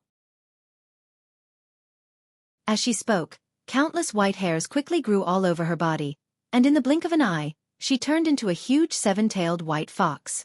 She glared at Wang Yuanshan and said sternly, I want to see what you can do to me. This time, there was a burst of exclamations. Although Mount Longhu was the ancestral court of the Zhangyi school, it was also a Taoist holy land. Ao Wushuang dared to show her real body in such a place and fight with others. This was too arrogant. In particular, the Taoist priests and nuns of the Zhangyi school were so surprised and angry that they couldn't believe their eyes. Zhang Ling was furious. In an instant, her hands were surrounded by raging flames, and her whole body seemed to be shrouded in a ball of blazing flames. Zhang Kongyun's body was shrouded in a faint layer of golden light, and he walked toward Ao Wushuang step by step. Although his pace was not fast, each step shook the mountain slightly. It was as if a towering giant was walking toward Ao Wushuang. Although Ao Wushuang was conceited, she also knew that the Zhangyi school had been a Taoist cultivation sect for thousands of years. Although it had declined in recent years, a centipede was still alive. It was absolutely impossible for her to be a match for so many masters of the Zhangyi school. Ao Wushuang quickly turned her head and said to Zi Yuan in a hurry, You guys go quickly, Aya. Before she could finish her words, she heard Wan Hongling exclaim, Be careful. Ao Wushuang only felt a strong wind coming from her side. Her heart trembled, and she suddenly leaped up. There was a loud bang at her original position. It was Zhang Kongyun who leaped high in an instant and smashed toward the place where Ao Wushuang was like a meteor. With this smash, the ground suddenly caved in. The surrounding 2-inch thick stone slabs were shattered and turned over, and a 2-foot-deep pit was smashed out of the ground. Although Ao Wushuang had dodged the blow, Zhang Ling's raging fire soon came to her face. Ao Wushuang snorted angrily and swung the 7 tails behind her. Suddenly, there was a gust of wind that was like a blade around her. The sound of the gust of wind breaking through the air was ear-piercing, and the wind blades were so sharp and fierce that they seemed to tear the air and space apart. As soon as the fireball passed by them, it was immediately torn into countless pieces by the sharp wind blades and scattered in all directions. When Zhang Ling, Zhang Kongyun, and the other masters of the Zhangyi school saw that Ao Wushuang had dodged the 2 attacks, they immediately snorted angrily and were about to pounce on her together. However, as soon as they moved, they saw a tall, delicate woman standing in front of them. It was Zi Yuan. Zhang Ling shouted angrily, Zi Yuan, get out of the way. Zi Yuan's expression was still indifferent. She said softly, I'm sorry, Zhenren Zhang. I can't let her go. Zhang Kongyun also gritted his teeth and said, Zi Yuan, are you crazy? You're actually protecting a fox demon? Zhou Ping also took the opportunity to add insult to injury. Zi Yuan, everyone says that you collude with evildoers and collude with bandits. What else do you have to say today? Why are you protecting a demon? Zi Yuan smiled faintly and said, Because she is my master's wife, so I have to protect her. Zhang Kongyun widened his eyes and said in a trembling voice, Zi Yuan, are you really crazy? Do you know what you're saying? Get out of the way. It's not too late to rein in the horse before the cliff. Zi Yuan glanced at him faintly and said softly, Zhenren Kongyun, everyone says that your spiritual energy is strong and your jinshin is amazing. Can I ask you for advice today? All the people of the Zhangyi school gasped and looked at Zi Yuan in disbelief. Zhang Kongyun's body trembled and he thought to himself, 10 years ago, I was forced to fight with Wang Yuanshan and caught him with my own hands. 10 years later, he wants me to catch his disciple again. Update. Chapter 688. History was surprisingly similar, as if it was a reincarnation of fate. Zhang Kongyun trembled all over as he faced Zi Yuan, whose face and eyes were even colder. Even though he hated Ao Wushuang to the bone, he loved and sympathized with Zi Yuan. He didn't want to be her enemy, let alone fight with her. As the saying goes, fists and feet have no eyes, and knives and swords are merciless. Fighting was not like eating and chatting. A little carelessness could lead to the destruction of both body and soul. He had already let Wang Yuanshan down. How could he hurt his disciple again? Zhang Kongyun shouted in a hoarse voice. Zi Yuan, you are a disciple of our Xueqi school. Why do you want to be our enemy? Why do you have to protect this woman, just like your master? Are you also going to apostatize for her? Zi Yuan was silent. She glanced at Ao Wushuang, shook her head gently, and said lightly, Uncle Masters of the Xueqi school, it's true that I damaged the powerful magical weapon of the Linggong sect. If you punish me, I will surrender and never resist. But if you want to harm Ao Wushuang, then I have to fight back, because I believe that even my master doesn't want to see Ao Wushuang end up like this. Zhang Kongyun shouted excitedly, but your master didn't. Before he could finish speaking, Zhang Ling suddenly shouted angrily. Zi Yuan, do you want to follow in Wang Yuanshan's footsteps? Good, good, a famous teacher produces a brilliant disciple. As soon as she finished speaking, she saw Ao Wushuang suddenly change back into her human form and stare at Zhang Kongyun sharply. Explain what you just said clearly. Is Wang Yuanshan all right? Ao Wushuang's body trembled slightly, and her voice was full of shock. She was keenly aware that Zhang Kongyun had obviously said something wrong just now, but he was immediately interrupted by Zhang Ling. Ao Wushuang was deeply in love with Wang Yuanshan. Not long after Wang Yuanshan was captured, the news that he had become an immortal came out. Everyone in the world believed that Wang Yuanshan was dead, and it was definitely not as the people of the Xueqi school had said. He had become an immortal, and he must have been punished by the Xueqi school for apostasy. But Ao Wushuang didn't believe it, because she knew Wang Yuanshan's magical abilities too well. Wang Yuanshan could be captured and sealed, but it was absolutely impossible for him to be killed in body and soul, unless he entered the Sanju formation of the Xueqi school. The three ultimate formation was known as the ultimate formation of heaven, earth, and man. Even if a living golden immortal entered the formation, he would be blasted into pieces. His body would turn into powder, and his yang spirit would turn into nothingness, unable to be reborn again. However, although the three ultimate magic formation was terrifying, the only magic formation that could completely kill Wang Yuanshan 10 years ago had not been formed at all. Therefore, she did not believe that the Xueqi school at that time had the ability to kill Wang Yuanshan. Because of this, Ao Wushuang firmly believed that Wang Yuanshan was not dead at first, but as time went by, she began to waver and doubt it. Because if even one of Wang Yuanshan's yang spirit avatars escaped, Ao Wushuang firmly believed that he would definitely return to her side. But for the past 10 years, she had waited bitterly and foolishly, but she had never received any news of his whereabouts. Could it be that Wang Yuanshan had really ascended to immortality? Every time Ao Wushuang thought of this, she wanted to rush to Mount Longhu to find out what was going on. However, after the sudden change 10 years ago, her temperament had also changed. She knew that if she was impulsive, the consequences would be unimaginable. But today, she finally gritted her teeth and came here. However, she accidentally heard some clues from Zhang Kongyun's mouth. How could she not be excited? Ao Wushuang's heart, which had already turned into cold ashes, suddenly turned into a raging fire. Zhang Kongyun looked at the excited and fanatical Ao Wushuang. He complained in his heart, but his face was full of anger. He shouted, Ao Wushuang, haven't you harmed Wang Yuanshan enough?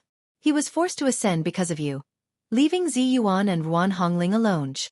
While he was speaking, Ao Wushuang didn't seem to hear him. She just stared at Zhang Kongyun and said in a trembling voice, Wang Yuanshan, he's not dead, is he? Zi Yuan also saw the clues. She trembled all over and looked at Zhang Kongyun in shock. She saw that Zhang Kongyun's eyes were changing and his expression was angry. This extremely intelligent woman suddenly said, It turns out that you have been lying to me for the past 10 years. You imprisoned my master, didn't you? The situation in the Taoist temple had taken a sharp turn for the worse. When everyone saw that Zi Yuan and Zhang Kongyun were about to fight, they sighed in their hearts. However, They didn't expect that Zhang Kongyun's inadvertent words would turn a case that everyone was familiar with 10 years ago around. So Wang Yuanshan was not dead?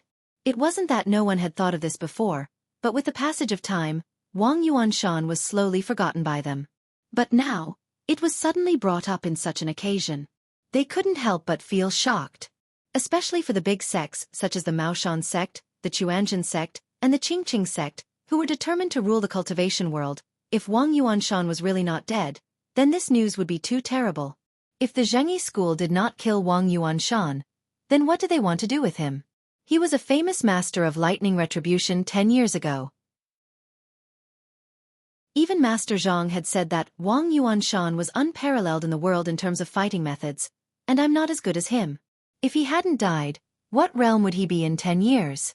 For the other sects, although the current Zhengyi school was strong, its power could still be resisted. It could be regarded as a delicate balance of power. But if Wang Yuanshan appeared out of nowhere again, then the other sects would have no power to resist. Thinking of this, the cultivators of the other sects looked at Zhang Ling, Zhang Kongyun, and the others of the Zhengyi school with unkind eyes. At this moment, they would rather believe that Wang Yuanshan was not dead. The conspiracy theory quickly took root in everyone's heart. Zhang Ling was not the best at fighting methods, but she was good at grasping the overall situation. Seeing that things were not going well, she immediately pointed at Zi Yuan and shouted, "Zi Yuan, are you stupid enough to believe such a rumor? Wang Yuanshan was infatuated with the demoness and betrayed our sect. He should be killed. The law of our Zhengyi school is as firm as a mountain. How can we cover up for him?" Zhou Ping also took advantage of the situation and interrupted, "Master, if the upper beam is not straight, the lower beam will be crooked. With a master like this, how good will a disciple be?" Zi Yuan looked at her coldly and asked, "If my master is really a flying immortal, then where is his golden body? Why haven't you let me see it in the past 10 years? Any master who cultivated to the Jinshin phase would not decay even after ascending. His appearance would be the same as when he was alive." Such a body that had lost its yang spirit, soul, and vitality was called a golden body by cultivators. Although it had the same name as the Jinshin phase, in fact, it specifically referred to the bones of cultivators after they had ascended, not to the cultivation realm of cultivators. Soon, Ruan Hongling's eyes lit up, and her pretty face turned red with excitement. Yes, when you said that Master was a flying immortal, Xueqi said that she wanted to see Master's golden body. Why did you stop her? Ao Wushuang clenched her teeth. Although she didn't say a word, her trembling body had already exposed her inner excitement. In the face of Zi Yuan and Ruan Hongling's difficulties, Zhang Ling scolded angrily, B****. Can a traitor keep his golden body? Let me tell you, his golden body has long been turned into powder by the leader's ninth heaven divine thunder. You want to see him? Go to heaven and see. The greater the expectation, the greater the disappointment. Ao Wushuang couldn't help it. She let out a shrill scream and rushed toward Zhang Ling. Zhang Ling was not afraid at all. She shouted, "Come on!" She slammed her hands on the ground, and with a loud rumble, the ground beneath her feet immediately cracked into countless cracks. In an instant, several huge holes were torn into the ground, and within each hole, there were raging flames and surging lava. Zhang Ling pressed her hands on the ground, and the raging fire and magma in the cracks suddenly boiled up, wrapping her tightly like a waterfall. Everyone saw that Ao Wushuang was about to collide with Zhang Ling in an instant. With a bang, the wall of fire in front of Zhang Ling was instantly twisted like a wave, and flames shot in all directions. Ao Wushuang's whole body was instantly bounced back, and her whole body was wrapped in flames. However, there was no sign of her being burned in the flames. Instead, she raised her hand in front of her, and all the flames flew to her fingertips, forming a small fireball that didn't jump. It was as dexterous and obedient as a small pet. Ao Wushuang clenched her fingers into a fist and crushed the fireball. Her eyes were cold, and her voice was extremely angry. Zhang Ling, take out your Samadhi true fire. I can't do anything to this mere 9 earth true fire. Zhang Ling glared at him and said, Do you want to die? Well, I'll fulfill your wish. Zhang Kongyun knew how powerful Ao Wushuang was. He was afraid that something would happen to Zhang Ling, so he shouted at Ao Wushuang, Witch, surrender now.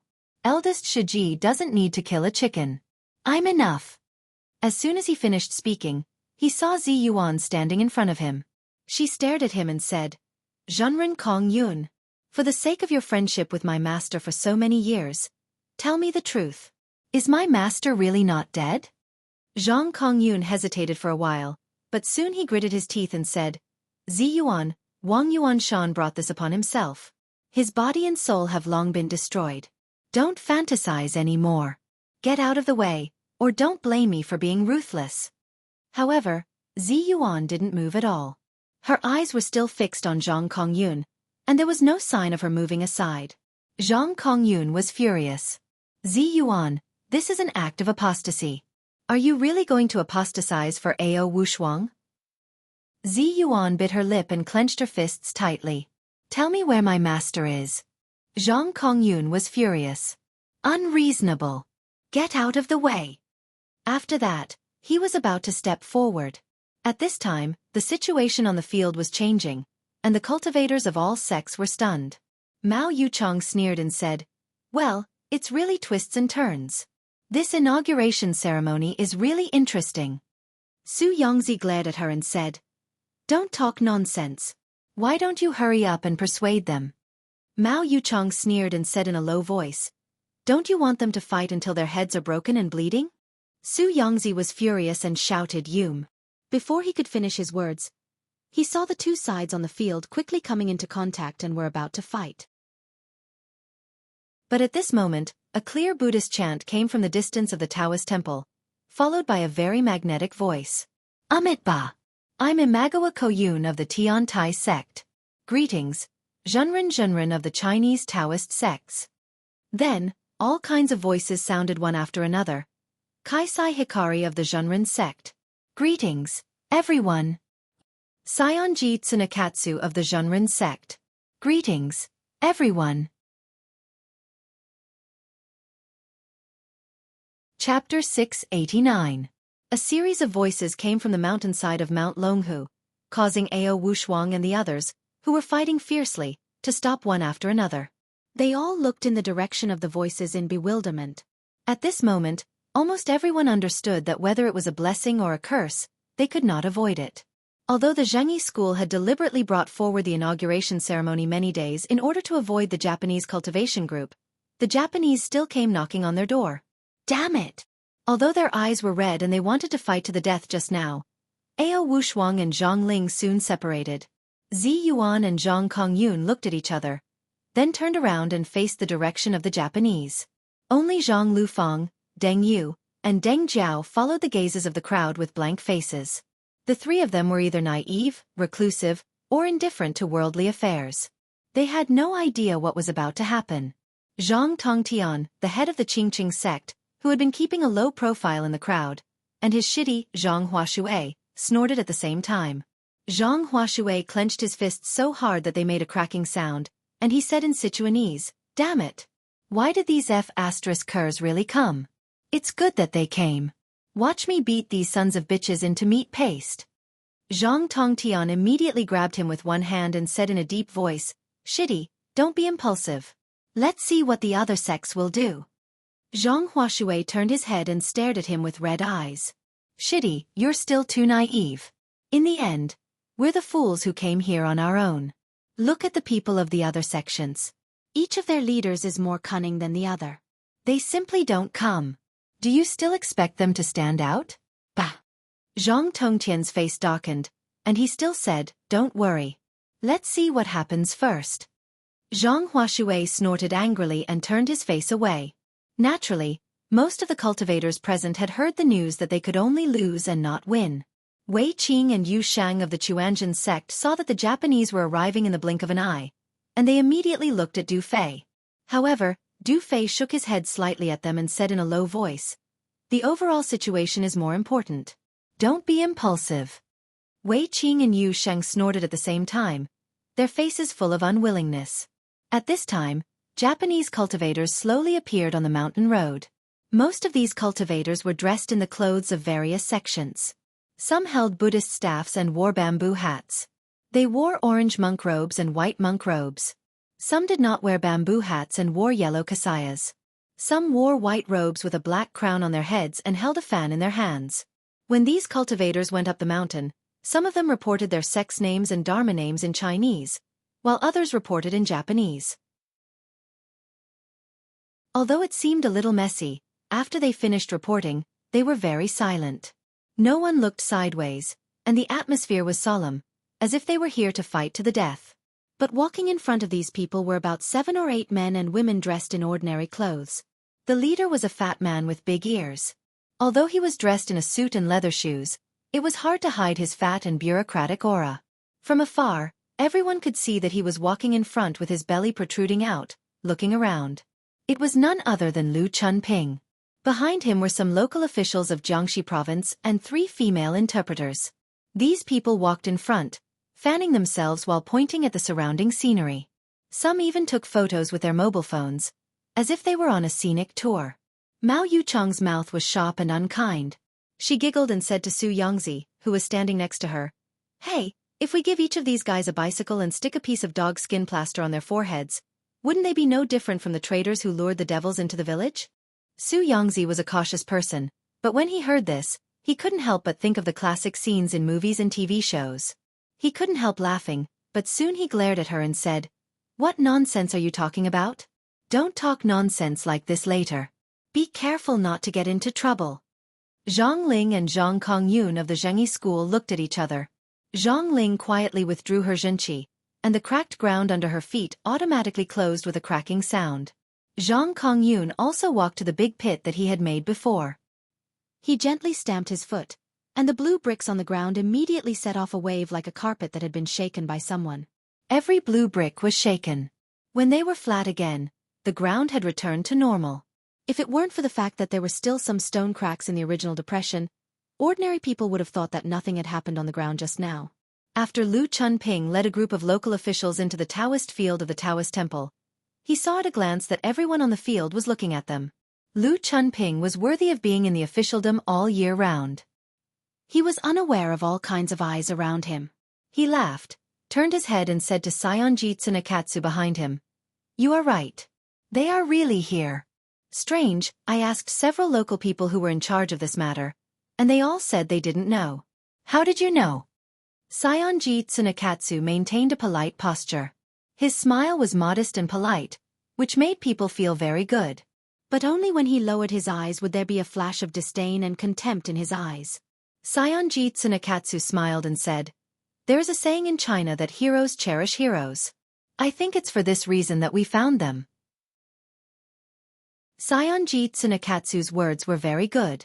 He not only alluded to the identity of the cultivators of China and Japan, but also flattered Lu Chunping and the others. Although Lu Chunping and the others were not cultivators, who didn't like to hear foreigners praise their own country's people? Lu Chunping laughed and waved his hand. He turned to look at Ayase Izumo, who was not far behind Sayonji Tsunekatsu, and said with a smile, "Miss Izumo, who do you think is a hero in your Japanese delegation? And who is a hero in our China delegation?" This time, because the Japanese cultivation group was the vanguard group, only a quarter of the total number of people had originally planned to come. There were even fewer powerful witches and goddesses of Shintoism, and even fewer women like Ayase Izumo, who were extremely beautiful and had outstanding temperament. When Lu Chunping saw Izumo for the first time, he was so shocked that he could hardly move his eyes away. Along the way, he had been thinking of ways to talk to this beautiful Miss Izumo. Even if she didn't speak, it was good to look at her a few more times. Ayase Izumo's temperament was originally cold. She saw that this Chinese man wanted to stick his eyes on her as soon as he saw her. Although there was a smile on her face, she hated this kind of person who kept nodding and bowing to her. However, although she was a person who was famous for being indifferent and reticent in the sect, when she went abroad, there were many places where she had to do as the Romans do. Especially after being reminded by the great priest Ayase Shenko, Izumo finally opened her mouth and said a few words to him. Although Izumo could speak Chinese, she didn't want to talk directly to this annoying fat man, so she had been talking to him through the interpreter. After the interpreter finished speaking to her, Ayase Izumo said softly, "On our side, everyone is a hero. On your side, you will only know who is a hero after the competition." Izumo was not good at communication, and her speech was not as smooth and shiny as Sayonji Tsunekatsu's. When she said this, the interpreter frowned in his heart and didn't dare to translate it directly. After a little roundabout he said, Miss Izumo said that everyone on our side is a hero, and everyone on your side is also a hero. After listening to her translation, Izumo frowned secretly and glared at the interpreter unhappily. She was very dissatisfied with the interpreter's tampering with her original meaning. Lu Chunping didn't know any of this. After listening to the interpreter's words, he laughed and said, "Well said, well said. I didn't expect Miss Izumo to be so beautiful and speak so beautifully." Izumo couldn't stand it anymore. She said in Chinese, "I don't know which cultivator in China is a hero, but I know someone who can be considered a hero." Lu Chunping didn't react for a moment. He laughed and said, "Ah?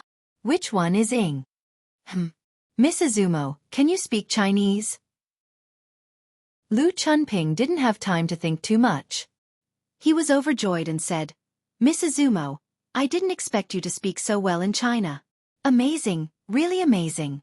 Just now, which one of us was a hero?" As he spoke, he looked at Izumo with joy in his eyes.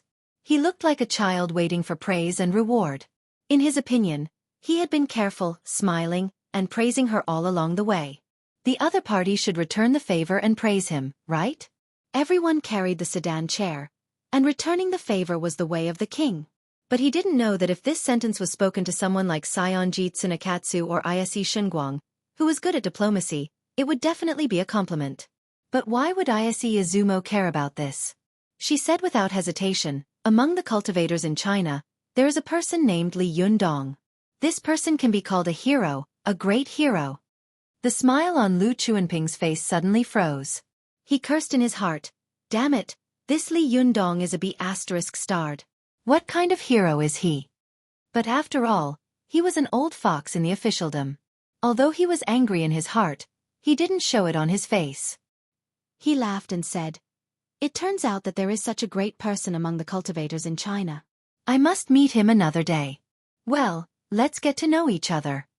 Ise Shinguang, who was next to Izumo, suddenly came over and said very seriously in Chinese, "Dear Mr. Lu, don't you know this Li Yundong? That's a pity. This Li Yundong is the most amazing person I've ever seen in China. I must see him again this time. If I can't see him, I'll be too disappointed." As he spoke, he looked at Ise Izumo and said with a smile, "Izumo, I remember that you have been praising him in front of me these days. You can't stop praising him, can you?" Ise Izumo was stunned. Just as he was about to speak, he immediately felt Ise Shinguang flicker gently with his finger. Ise Izumo immediately came to his senses and smiled faintly. "Yes." Lu Chunping's smile turned ugly. He laughed dryly, and a look of anger flashed in his eyes. He turned his head away and stopped talking to Yun Che. Instead, he walked to the front. Although Ise Izumo was indifferent and didn't like to deal with people, it didn't mean that she was a fool. She glanced at Ise Shinguang with flickering eyes and said in a low voice, "Do you want to kill Li Yundong? Why do we have to use such means to deal with him? Don't you have confidence in me?" Ise Shinguang smiled slightly. "Li Yundong is indeed a great hero, and I'm not wrong. But a lion will do its best to fight a rabbit. Since we have chosen to fight, we must ensure that we win. In order to win, I don't care what means we have to use." As he spoke, he glanced at Lu Chunping, who was walking in front of him, and smiled meaningfully. "This Chinese man is very stupid. At first glance, I can tell that he is jealous and narrow-minded. He will definitely make trouble for Li Yundong. And isn't internal strife what Chinese people are best at? There are 2 updates today. I'll try to make up for the remaining one tomorrow. You're tuning in to the Xueqi's Martial Arts Saga YouTube channel. Don't forget to subscribe and join us on this journey to catch the most captivating stories.